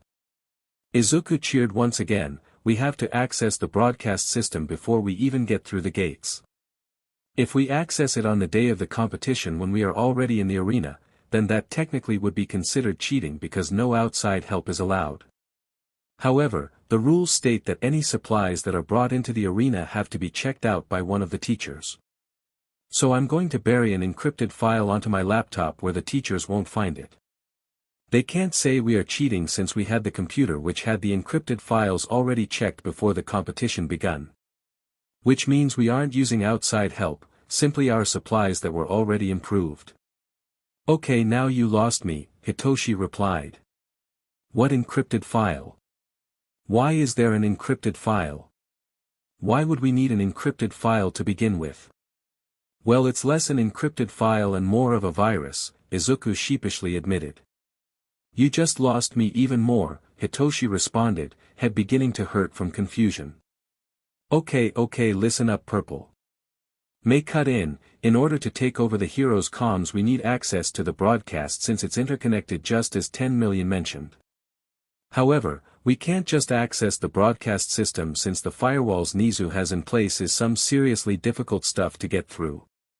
But what we can do is create a virus that bypasses the firewall and implant that into the system so when we want to access the broadcast, it's with the push of a button. So the encrypted file is the virus? Hitoshi asked, slightly catching on but still confused. It's part of it, Izuku nodded. I first needed to get past the firewalls without alerting Nizu in order to implant part of the virus. Seeing as I haven't been kicked out yet, I'm guessing he still doesn't know. The other part of the virus is more like an activation key if anything. On the day of the competition, when we want to take over the broadcast, all we have to do is access the virus that will be stored on our laptop, and that should trigger the virus stored behind the firewalls, which will temporarily deactivate it and allow us immediate access. Yeah. May cheered, 10 million built the virus that would be stored in Nizu's system last night and so when he was granted access moments ago, that's when he stored it. He made me responsible for building the activation part of the virus. I needed to see what he had built so my virus would be compatible with his. Wouldn't Nizu be alerted if something was stored in his system though? And why would you need to encrypt the file to begin with? The purple-haired boy asked, already tired of hearing about computer viruses. He won't know that something is in his system until the virus is activated, which it is not right now. Once it is though, he will know but at that point, we will already be in the competition and he would have no way to stop us from using it. Izuku explained.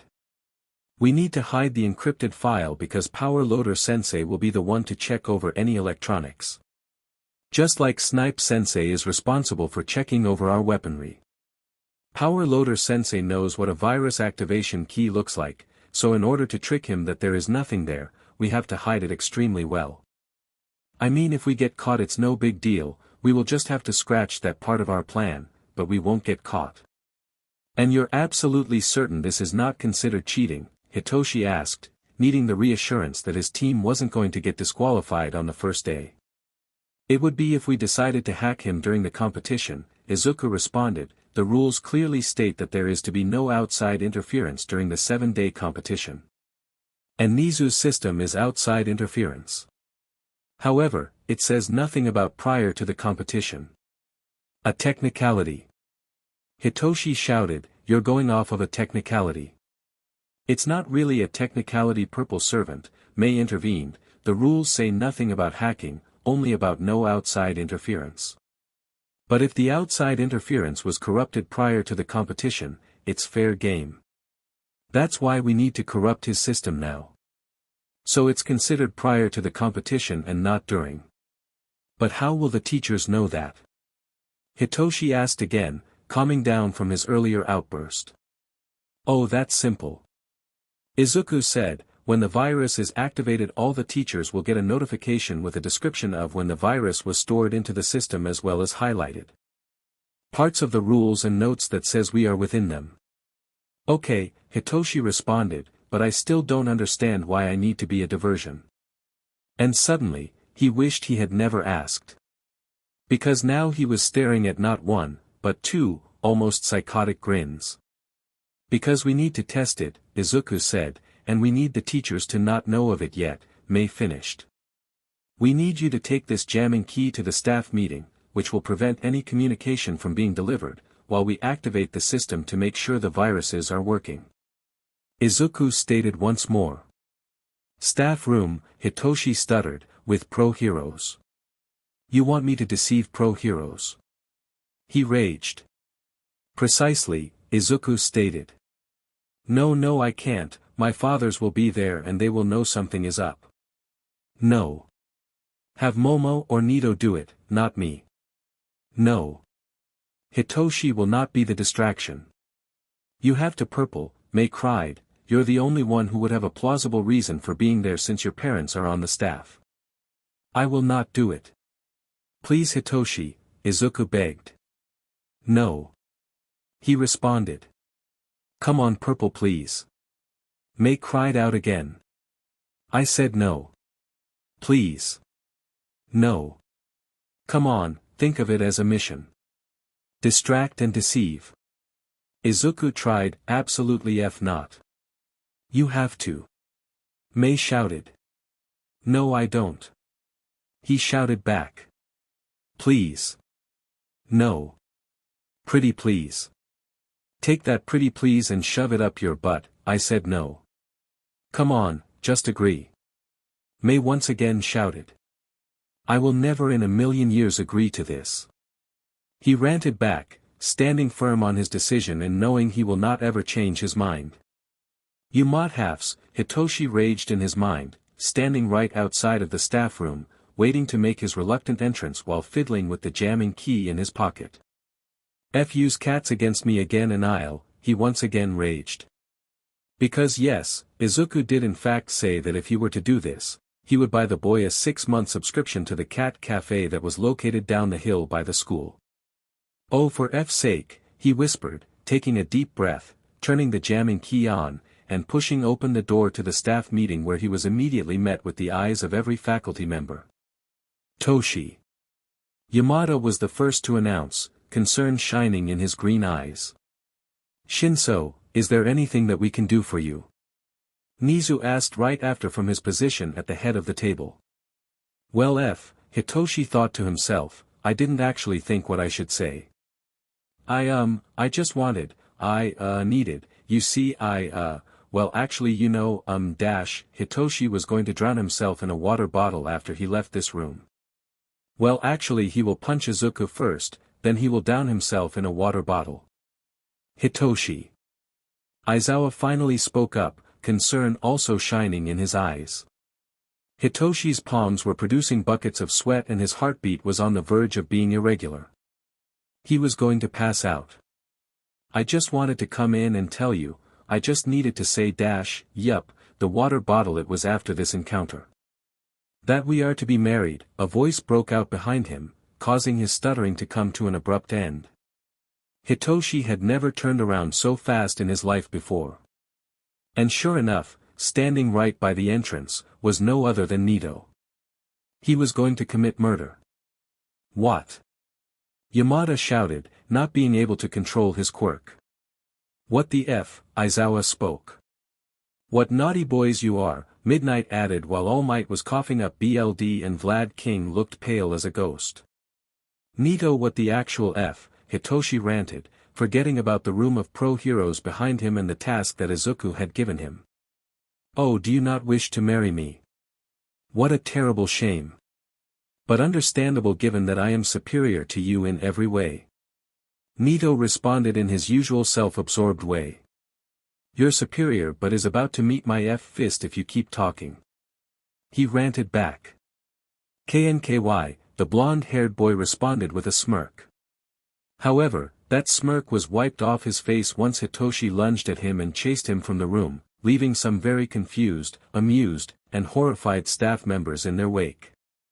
What the F, Aizawa spoke again, looking at Yamada as if what he had witnessed truly occurred. Nizu on the other hand tried his best to contain his amusement. He had of course known that his student was hacking into his system and would do something to distract him while the boy checked to see if it was working. Nizu did have an intelligence quirk after all. However, he did not know how the boy was going to stop the other teachers from figuring it out. Oh, he thought, this year truly will be interesting. Why are you running? Hitoshi shouted, still chasing Nito through the halls. I just want to talk. Izuku help me. Nito shouted as he ran into the support lab and flung himself behind the green-haired boy. Whoa whoa whoa. What's going on? Izuku asked, confused as to why both of his teammates were out of breath. That maniac is going to kill me, Nito shouted. You're DMN right. What the F? Hitoshi yelled, trying to go around Izuku to reach the boy but was blocked. Okay, what happened? Izuku asked.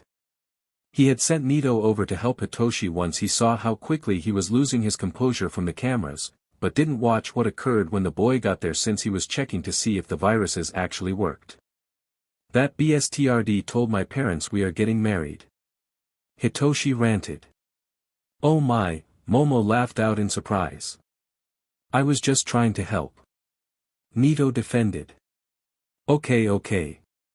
Izuku interrupted, Nito, maybe next time, think of something better. And Hitoshi, I sent Nito over there to help you. I didn't know what he was going to say, so I'm sorry.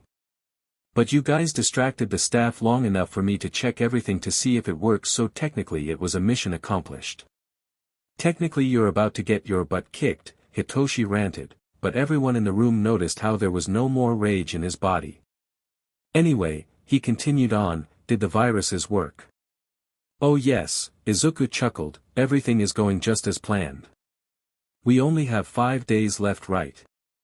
Momo asked. Yeah, but everything is going according to our timeline, so it should be alright. However, I need to make an adjustment somewhere. Nito, how long can you store a quirk for? Nito thought, if I want to use it right away, maybe for about 5 minutes. I can copy and store multiple quirks at a time that way. It also allows me to use the quirks continuously. However, I can copy and store a quirk for a total length of 2 weeks, but I won't be able to copy any others and I would only be able to use it once. That is actually perfect, Izuku replied. Why? Nito asked, becoming uncomfortable talking about his quirk. Because for my plans, we would only need one very certain quirk at the very beginning of the exercise to be used once, and all the other quirks I want you to use come from our team where you have access to them. We don't have hero training right now since classes aren't in session for the rest of the week, but, yes, I think that may work. What might work? Momo asked instead of Nito, intrigued by Izuku's excitement. The boy looked at all of his teammates before a terrifying grin crept onto his face. Nito. Izuku cheered. Yeah. The boy shakily responded, bravado suddenly forgotten. You are to get injured so that you can see Recovery Girl. I call dibs on smacking the SHT out of him, Hitoshi innocently stated right away. What? Nito shouted, silently. Stepping further away from the boy with the wild look in his eyes. Don't worry, just break your arm or whatever. Momo can even make you something so you don't feel the pain. We just need you to go to Recovery Girl and copy her quirk. Just break my arm or something, he whispered back horrified, like that isn't a big deal. I know it's scary, Izuku sheepishly admitted. But the only way to see her outside classes is if you are seriously injured and need her to look after you. We really need her quirk for my first plan to work, so please just break your arm. I'm on a team with crazy people, he muttered again, before slightly nodding his head in agreement before rushing to Momo, demanding the best medicine possible for him to feel no pain at all. 10 million. Mei asked, why do we need Recovery Girl's quirk? Because, Izuku replied, the start of this competition is going to be rather destructive. Hitoshi could only shiver at the gleam in his friend's eyes. Yeah, he thought, the hero team is so F. Chapter 6, the Queen of Chaos, I don't know how to break my arm. Nito cried out in desperation. I'm not Izuku who can break it whenever he wants to. Despite what you may believe, I would actually prefer to not break my limbs, Izuku emotionlessly delivered his response. I can break your arm if you'd like, Hitoshi pitched in, a sinister look overcoming his face. Nito took a huge step back from him. Oh. Mei cried, let me blow it off with one of my babies. No, Izuku and Nito shouted at the same time, ignoring the now suddenly defeated girl. Well, I already made the medicine for him to not feel anything, maybe Izuku should just twist his arm until it does break. Momo stated, trying to soothe the now almost hysterical blonde boy. That's unethical, Hitoshi replied, we need to throw him off the roof of a building. Nito was horrified to see Izuku almost considering it. And my option was shot down, Mei sadly spoke out. No no no no. Nito ranted. No roof of buildings, no machine that blows off my arm, none of it. But we have to do something, Izuku retorted. We really need her quirk. Then why don't we just tell her we have an emergency, make her come here, I copy and store her quirk, and then we apologize greatly for wasting her time. Izuku could only make an, oh, face, suddenly ashamed his mind went immediately to violence. I still like the roof idea better, Hitoshi added. Shut your DMN mouth, Nito fired back. Oh and why would I dash, okay guys enough. Izuku interrupted. Nito, that's actually a genius idea. Obviously, the boy muttered out, I thought of it. But we still at least need evidence that something big did occur, which would make it believable as to why we need Recovery Girl's assistance, Momo politely stated. Why don't we just use one of Mei's inventions to blow something up and say that Izuku got hurt in the blast? One of us can run to All Might because of course he will freak out that his favorite student is injured, and because he will freak out, he will listen to us when we ask for Recovery Girl instead of asking the standard questions before she's to be contacted. Hitoshi supplied. I'm not his favorite student, Izuku shly muttered. And my hair is blue, Hitoshi fired back. I have to agree with Hitoshi, that's a rather solid plan. Momo added on. Okay, but we need to make it believable. Hitoshi can't lie for SHT, as we just saw earlier, Nito added, Momo you're nice and all but you can't lie to a teacher, and I would be too dramatic with it, but then that leaves us with the psycho. Mei really shouldn't light up whenever someone calls her crazy. I can do it. Mei cheered, I'll be the most believable out of all of us. Plus no one has seen me freak out so it will work. Didn't the staff meeting just end? Momo asked, I think now would be the best time for the plan if we were to do it. I fear if we wait any longer, we might catch another teacher other than All Might who may not believe us as much. Alright Mei, Izuku announced while turning to the girl, take one of your inventions and blow up that table over there, once that's done run out to find All Might and put on the best act possible. He then turned to the other three and spoke out once again, I'll get under the table in the meantime while the three of you try your best to look worried. When Recovery Girl comes, Nito you take her hand to lead her to me, while you're doing that, copy her quirk. Momo, make sure All Might doesn't get too close in order for him to not see what Nito is doing, and Hitoshi, well, just be nice. Everyone nodded their heads determinedly, even Hitoshi, whose only job was to literally just be respectful. Mei, Izuku thought after the table was in pieces and he climbed beneath them, I know you can do it. Mei had been told her entire life that she was just too much. Her mother and father would tell her those words when she would spend all her time in the makeshift lab at her home. On days when she would refuse to eat because she just got too excited to make a baby, her parents muttered those words religiously. It never bothered her though. She was too busy creating new things and experimenting for her to be bothered by them. However, she wasn't an idiot. She knew the looks her classmates gave her weren't looks of awe. She knew how loud she could be and how her chaotic energy could annoy people. She knew she wasn't normal.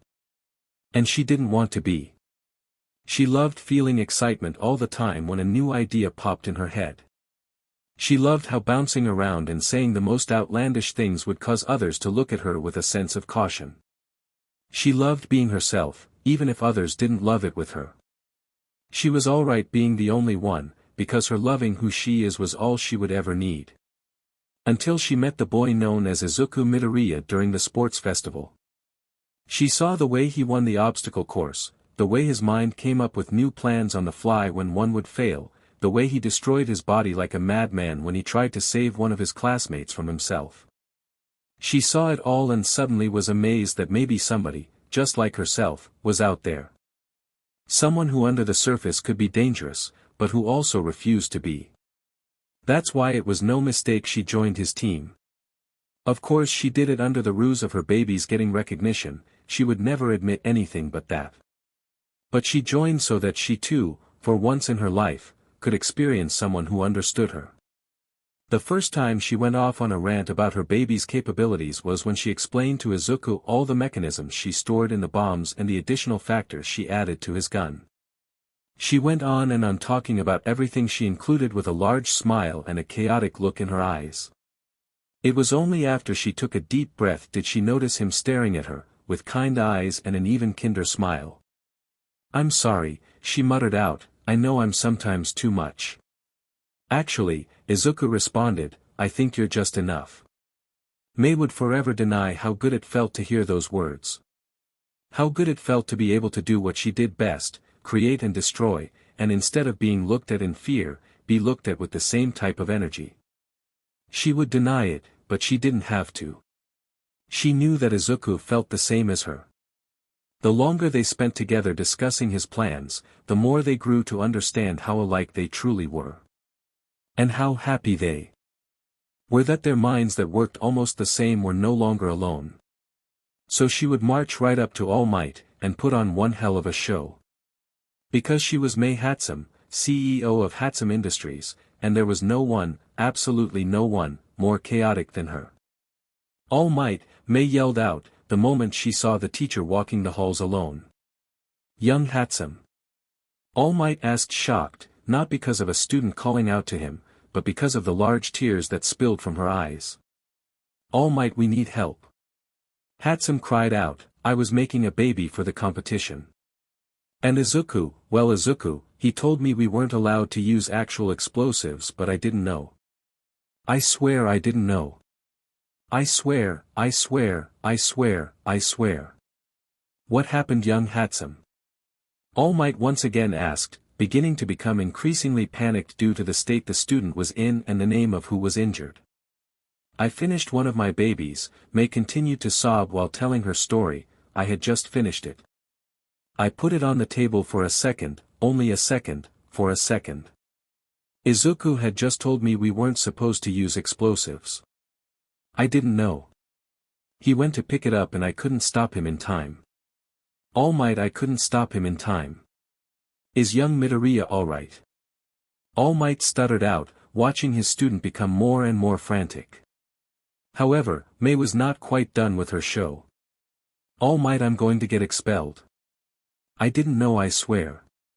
It was the tiniest bit of explosives, but I had just finished it, it wasn't ready to be touched. I can't be expelled, I can't. My babies will be homeless. I'll never be able to create more. I'll have to become a villain to continue to create them. I don't want to, but All Might, that's the only way. I guess I can become more of a good villain, but it's all ruined. I didn't know, and now my life is over. It's over. And oh God, Izuku." Mei was hysterical. Tears streaming down her face and snot falling from her nose. All Might was panicked. Hands shaking and chest tightening. "Now young Hatsum, it was just an accident. You just told me you didn't know and it wasn't ready to be touched. That isn't your fault. There's no need to begin plans on becoming a villain. And wouldn't that be terrifying," he thought. "Now tell me, is young Midoriya alive?" Yes, he's alive." Mei shouted, "But 10 million is hurt, he's really hurt. He's trapped under the rubble. We need recovery girl. Momo and the blonde servant are getting him out, but he's hurt, All Might. The moment it happened I ran to get a teacher, you were the first one I was able to find." Which was a lie, she had actually ran past 7 before him, but he didn't need to know that. "Okay," All Might stated, getting his breathing under control. "You go back to the support lab and stay with young Midoriya. I'll go grab recovery girl and meet you there." "Okay." Mei yelled out, running back to the direction of her lab with tears still streaming down her face. All Might immediately changed his route in order to hunt down recovery girl. As Mei rounded the corner, she came to a halt and dried her eyes with her sleeves. Barely peeking out from her spot, she was able to see All Might head towards the medical bay, where Recovery Girl's office was located. She couldn't help the smile that was plastered on her face as she leisurely walked back to her lab. Izuku, she thought to herself, I did it. He's coming. Mei shouted as she entered the lab, regrouping with her other classmates. Perfect, she heard from under the rubble, causing a giggle to escape from her. Everyone in their positions. Just as that statement was said, All Might and Recovery Girl sprang into the classroom as Mei once again forced tears from her eyes. Now, it was Nito's time to shine. Recovery Girl over here, let me help you climb over these pieces, they are rather sharp. Typically, the healer would have denied the request, but she was still a bit frantic from how All Might bolted into her office, ranting about how hysterical one of the students was and how Midoriya had gotten hurt. Oh my, okay, yes please. She uttered. Nito could barely contain his grin as he touched her hand, making sure to instantly copy and store her quirk. All Might, Momo spoke out, recognizing how it was her time to act. I think you may want to console Mei, she hasn't been able to stop crying. And as he looked over to the direction of the pink-haired girl, he noticed how tears were still dripping down her face. Young Hatsum, he spoke, it will be all right.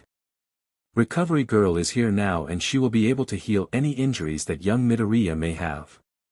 Take a much-needed breath. All right, Mei shakily responded, making sure to hide the smile on her face by turning her head. Thank you for helping us, Hitoshi added from his position by the wall, at least putting in some effort for his role. Toshinori, Recovery Girl spoke from her position by Izuku, I am confused, Midoriya seems just fine to me. He himself even said he wasn't hurt. What? Mei shouted, interrupting All Might's stuttering. He's fine. But I saw him get blasted. He went, and then, and then he was buried. Hatsum, Recovery Girl announced, did you actually see Midoriya get hurt or hear him tell you that he was in pain? No, why would I? Mei once again shouted. I saw him under there and ran to get a teacher. Young Hatsum, you told me he was extremely hurt, All Might added in, cheeks flushing in embarrassment. And he is. Who wouldn't be extremely hurt if their friend accidentally buried them? I know my feelings would be too. All right, I'm leaving, Recovery Girl once again announced, and next time make sure I am actually needed before disturbing my afternoon. Yes, I'm so very sorry.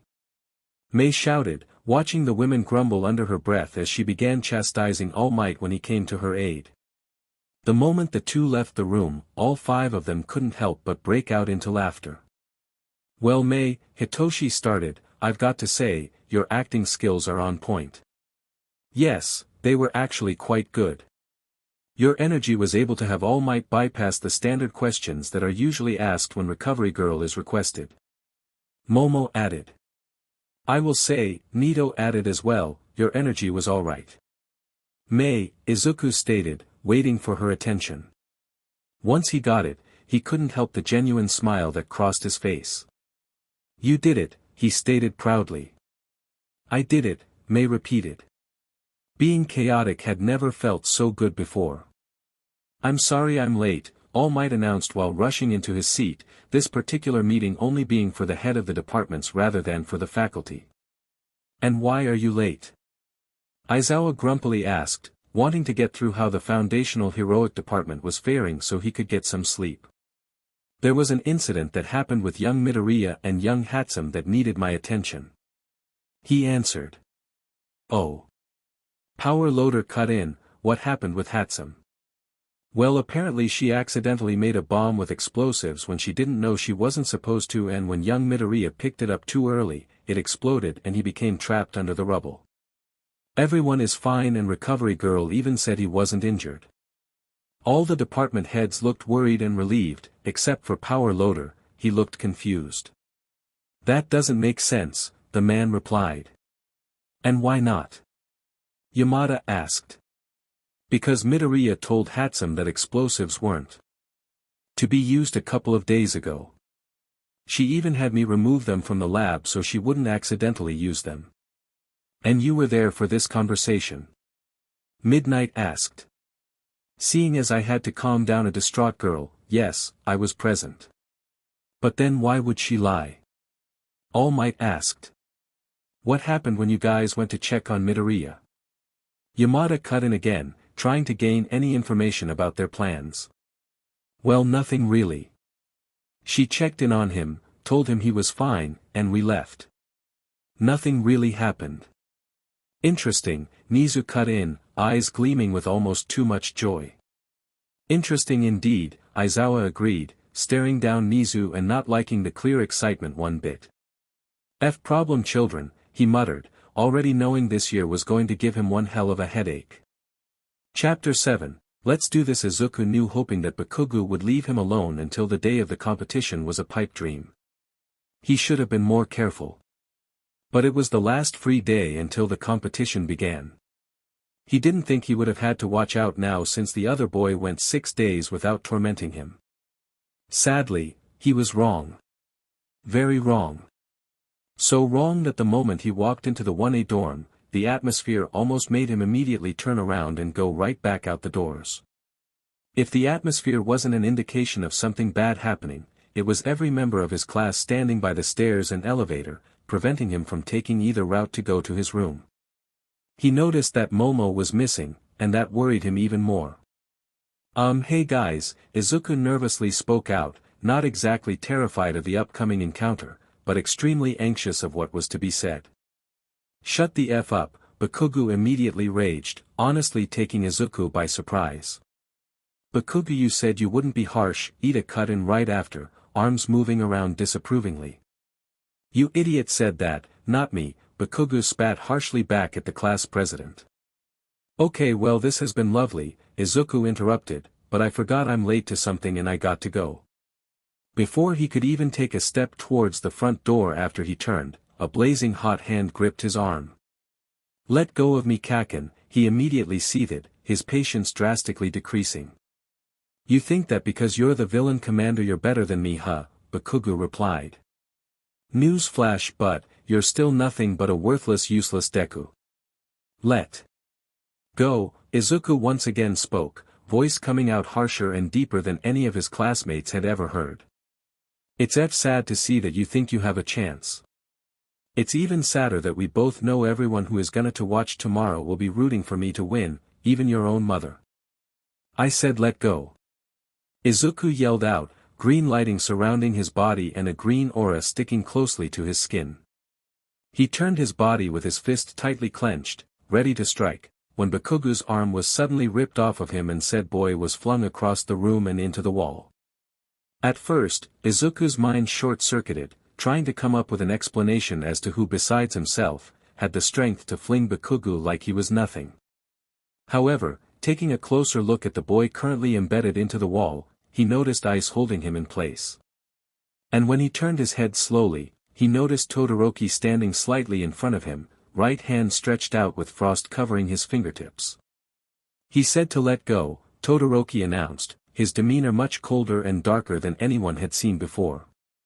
F you icy hot bstrd, Bakugou yelled from his position in the wall, knowing if he were to use his explosions to escape, a teacher would surely hear. Todoroki, no force was to be used. Ida once again shouted, this was supposed to just be a friendly conversation. A friendly conversation that had his entire class corner him while allowing that deranged F-head to touch him, a voice spoke from the front door. It clearly seems like it was supposed to be just a friendly conversation. When everyone turned to see who it was that spoke, Izuku could almost cry tears of joy when he saw that familiar purple head of hair.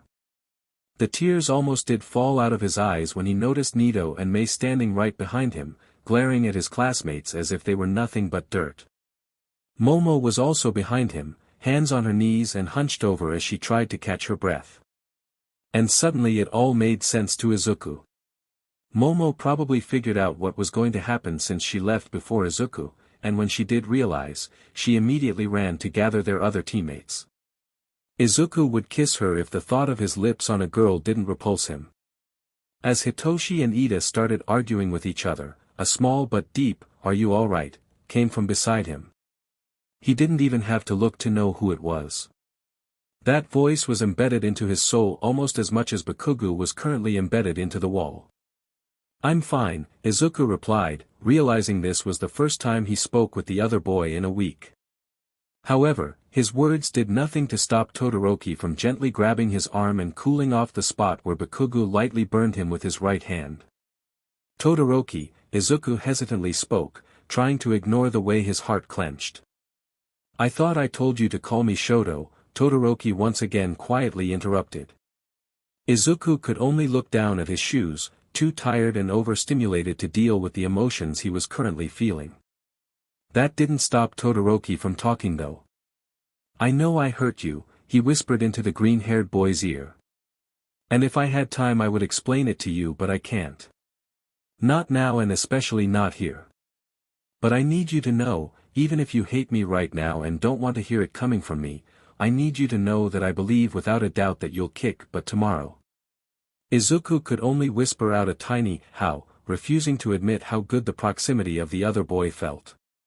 Todoroki gently removed his right hand from the boy's arm, and gently cupped his jaw, moving Izuku's head so emerald green eyes were staring directly into silver and red ones. "Because I believe in you," Todoroki gently uttered, before tearing himself away from the boy and moving across the room to stand next to the stairs, where the rest of their classmates were. Izuku looked around to see if anyone had just witnessed what occurred, but everyone's eyes were still fixated on Ida and Hitoshi. Well, he thought, this complicates everything. Still tuning out the argument, Izuku was having a heated conversation with himself. "He betrayed you, but he also just helped you, Izuku. He didn't mean those words, but Todoroki never says stuff he doesn't mean. He didn't choose you, but he protected you, 10 million. He shouldn't have said those things to me, but you're glad he did. He doesn't believe in me, but he just said he did, Izuku. He was lying, but what if he wasn't? I can't forgive him, but you love him, Izuku," was finally shouted at him, causing the internal argument to come to an abrupt halt. "Are you all right?" Momo asked, right next to him and inspecting his arm. "Oh yeah, I'm good," he sheepishly admitted, not going to even give a hint to the conflicted feelings he felt. However, by the way Momo was looking at him, he knew he didn't even have to utter a word. "Now that you are out of La La Land, can we leave?" Nito said while making his way over to the pair. "I would rather not be in the presence of the one-some any longer. 10 million, let me explode him." Mei shouted while also making her way over to them, all the while glaring at Bakugou, who was still trapped by the ice. "Hatsum." Ida intervened, ready to give another lecture, but Mei immediately cut him off. She said in a rather uncharacteristic tone, "do not even talk to me. I have nothing to say to you people." She cemented the fact that she was extremely unhappy with the dark glare she sent to everyone in the room. It was only natural everyone shivered from that look. It was one none of them had ever seen come from the pink-haired girl who was always filled with excitement. "Come on, 10 million, she whispered when she reached Izuku, lightly wrapping his arm around her and dragging him to the front. "Let's go, you don't need to be here anymore." As the four of them reached Hitoshi and stood behind him, the purple-haired boy now spoke to the entire class instead of just Ida. "It's AF competition," he seethed while making sure to scan the room and stare at everyone while continuing his speech. "I don't understand the hostility that you are showing to him. It was a competition where everyone in this room but him got to choose which team to go to. You all decided to go to the hero side, fine, but don't for 1 second think you have the right to act this way towards a classmate who never even got the chance to choose. And even if he did choose, what right do you have to act this way towards him? What right do you have to behave this way? Who the do you all think you are behaving as if he was some sort of disease that should be avoided? You didn't choose him, but we did. So don't you ever pull this SHT on our friend again. Because at this point, we've been better friends to him in less than a week than all of you have since school started." Hitoshi turned around to join his group as they all started to walk out the doors. However, before he crossed the doorstep to leave, he turned his head around one last time and said something that caused all the classmates to widen their eyes and drop their heads in shame. Hitoshi left the 1A dorm with his words plaguing each and every classmate. "Some heroes you are. It's okay to cry 10 million, Mei said as she still refused to let go of Izuku, even though he had reassured her that he was alright and that yes, he could walk without help. But I don't need to cry. Izuku responded, confused. Yeah, he was beyond hurt that the people he had known since school started would think that cornering him like that was alright. But he also knew that since Bakugou was at the center of it, the boy probably lied or came up with a good excuse as to why to go through with the plan. He also probably would be crying if Todoroki also went along with the class. But he didn't, and his heart was more at ease because of it. Your class is full of douchebags, Hitoshi announced, still quietly seething from what he had just seen. They are some. Nito shouted, I have been saying this all along. Yeah, Hitoshi fondly retorted, you were right. Happy. Delighted. Nito proudly stated. Hitoshi couldn't help the snort that escaped from him. Izuku. Momo cut in. Forgive me if I overstep, but you like Todoroki, don't you? I know we talked once before about him being your best friend, but you like him romantically, right? Which apparently was the wrong thing to say in front of his teammates because each and every one of them suddenly stopped walking and turned to him with smirks plastered across their faces. Gosh Momo, throw me to the wolves, why don't you? Yeah, he responded, refusing to acknowledge the blush that coated his cheeks. And how are you feeling now about him, after what happened? Momo asked again, glaring at Hitoshi and Nito as they whispered to one another about their evil genius being smitten. I don't know, Izuku truthfully admitted. When he didn't choose me a week ago I thought I was angry and hurt enough to never speak to him again. I mean, he hurt me. He didn't even look at me. He chose my bully over me. But tonight reminded me of something. He always does things for a reason. Maybe he had a reason to join the hero team and not mine. I don't really know and I won't know until I ask him. Yeah, it hurt and he did betray me. But he also just flung Bakugou into a wall after he touched me for more than 15 seconds. That matters. At least to me it matters. No one had ever helped me before growing up. No one had ever defended me against him. But he straight up flung him into the wall full force. After this tournament I'll talk to him about the betrayal and everything and where we stand. But for now, at least my mind is less plagued with hurt knowing that despite not choosing me, he still defended me. Oh. Mei cheered, 10 million sounds in love. What? Izuku cried out. No, I'm not. What? No. How does that even correlate to love? Yup, Hitoshi added, our mastermind is in love. He's almost glowing with it. It's sickening to look at. Your face is sickening to look at, Nito responded, inching slowly away once Hitoshi turned a deathly glare on him. Your boys, Momo interrupted, shaking her head fondly when she noticed that although Hitoshi stopped talking, his body didn't stop advancing towards Nito and ultimately, started chasing him around. Izuku, she stated once she directed her attention back on him, take your time figuring out how you feel. There's no rush. We have a week of fighting ahead of us where you can just let go and let your mind run free. Having that conversation after the competition where both of you stand is a splendid idea. But in all honesty, I think you may not need to have it to know what you mean to each other. I mean, I know we got there late, but the look he was giving Bakugou would have made a lesser man cower in fear. I can tell you're important to him, so just take your time. Yeah, you're right, Izuku replied. Thank you. Momo only offered a kind smile back to him. 10 million if he breaks your heart, Hitoshi will kill him and I'll hide the body. Mei happily announced. DMN right, Hitoshi announced from where he currently had Nito in a headlock. What no, Izuku quickly shot out, horrified, there's no need for that. Alright, we won't do that, Mei said dejectedly.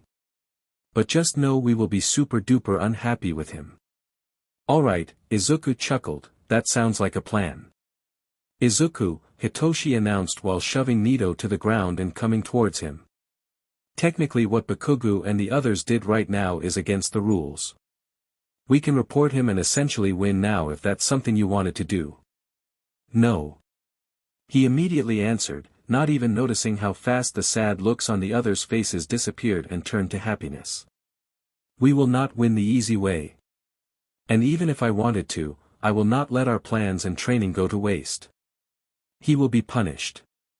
But he will be punished by our hands. By our plans and by our teamwork. He will feel what it's like to be helpless. To be at the mercy of others with no help coming for him. And everyone watching will recognize how words and actions can shape a person. He will not get the easy way out. Not if I have anything to say about it. Yeah. Hitoshi shouted, I knew I liked your demented but for a reason. 10 million you say the greatest things, Mei cheered. We'll show them what some they truly are, Nito added. And we will not lose, Momo said with a smile, thanking the gods above for letting her be a part of this team. As all four of his teammates walked off to prepare for the upcoming battle, the green-haired boy came to a halt and took in everything around him. Kaken, Izuku said as he looked up to the night sky. You're about to experience who I could have been if I was any weaker. The boy then rushed to catch up to his group with a smile gracing his face. Izuku is a student in the hero course training to become a pro hero. However, deep inside of him, is a broken boy who longs for the justice that was never received. A broken boy that was buried a long time ago so that no one would get hurt. He was the villain commander, and his team would not under any circumstances lose.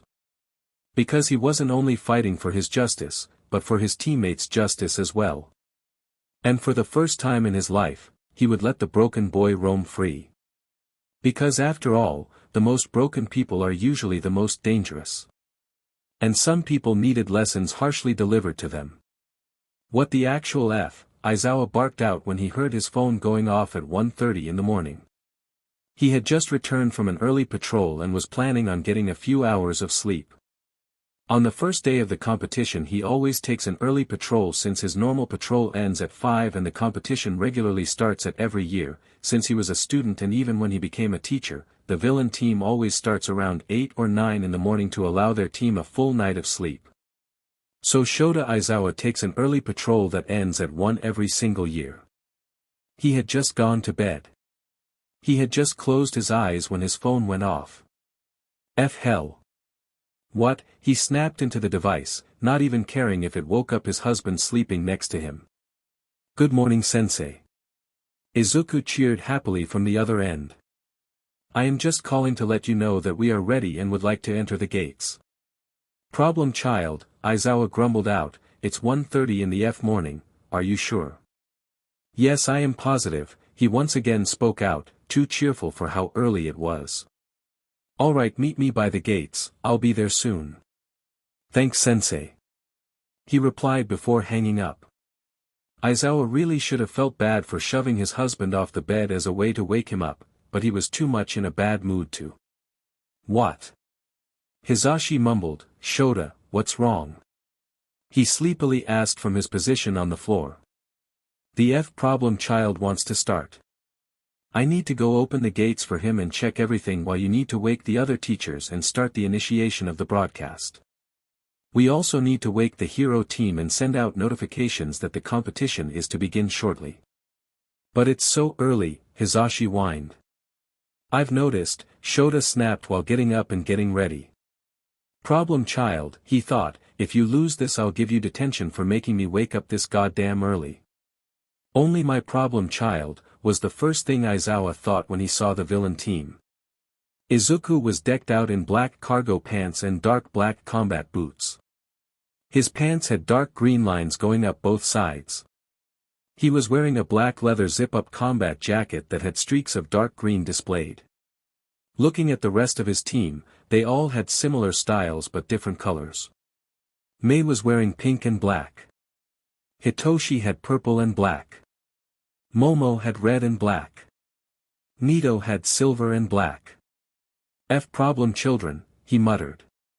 Good morning, father-in-law, Nito spoke out, not even caring about the harsh smack that was delivered to the back of his head by Hitoshi.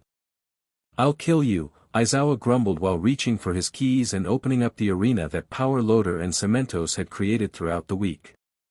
Once you step foot inside, feel free to set up. Since this year the arena is a Maxicet city, I need to check if the electricity and water supplies are functioning properly as well as if all the cameras are working. The hero team has already been woken up and will get the hour countdown once you do step inside. You will have a countdown, but that will be communicated to you through your comms. If you take them off, you're disqualified. The notification of the competition beginning will be released when you enter the arena. Any questions? God, Aizawa really hated being the one to go over the rules. When will the grading begin? Izuku asked. The moment you enter. All the teachers are already awake and in the private viewing room. We will assess how well your team works together to set up, how well you guys fight and find objectives, and how far you go. It is still a final. Hey Dad, Hitoshi called out. The winning team still gives the speech after to the broadcast, right? Yeah, Aizawa responded. It will be where the teams were chosen. The other team will be in attendance so they and the teachers will hear it in person, but it will be broadcasted so the rest of the world can hear it too. Why? Oh, no reason, he smirked, just wanted to make sure we could address everyone with our victory speech. All of them could only chuckle while Aizawa closed his eyes and took a deep breath. As soon as the gates were open and Aizawa left to do his inspections, the four of them immediately went to find a base where they could put their stuff before setting up around the city. Hey guys, Izuku announced after they found the perfect spot and were taking out whatever they needed for the first day. After gaining all of their attention, he couldn't help the fond smile that was etched onto his face. Let's win this SHT. He stated, his body swarming with exhilaration. And when he heard the cheers coming from the other four, he couldn't help but feel sorry for his bully. He was going to leave a mark. He was going to take everyone down. He was going to make the world remember his performance. But most of all, he was going to win.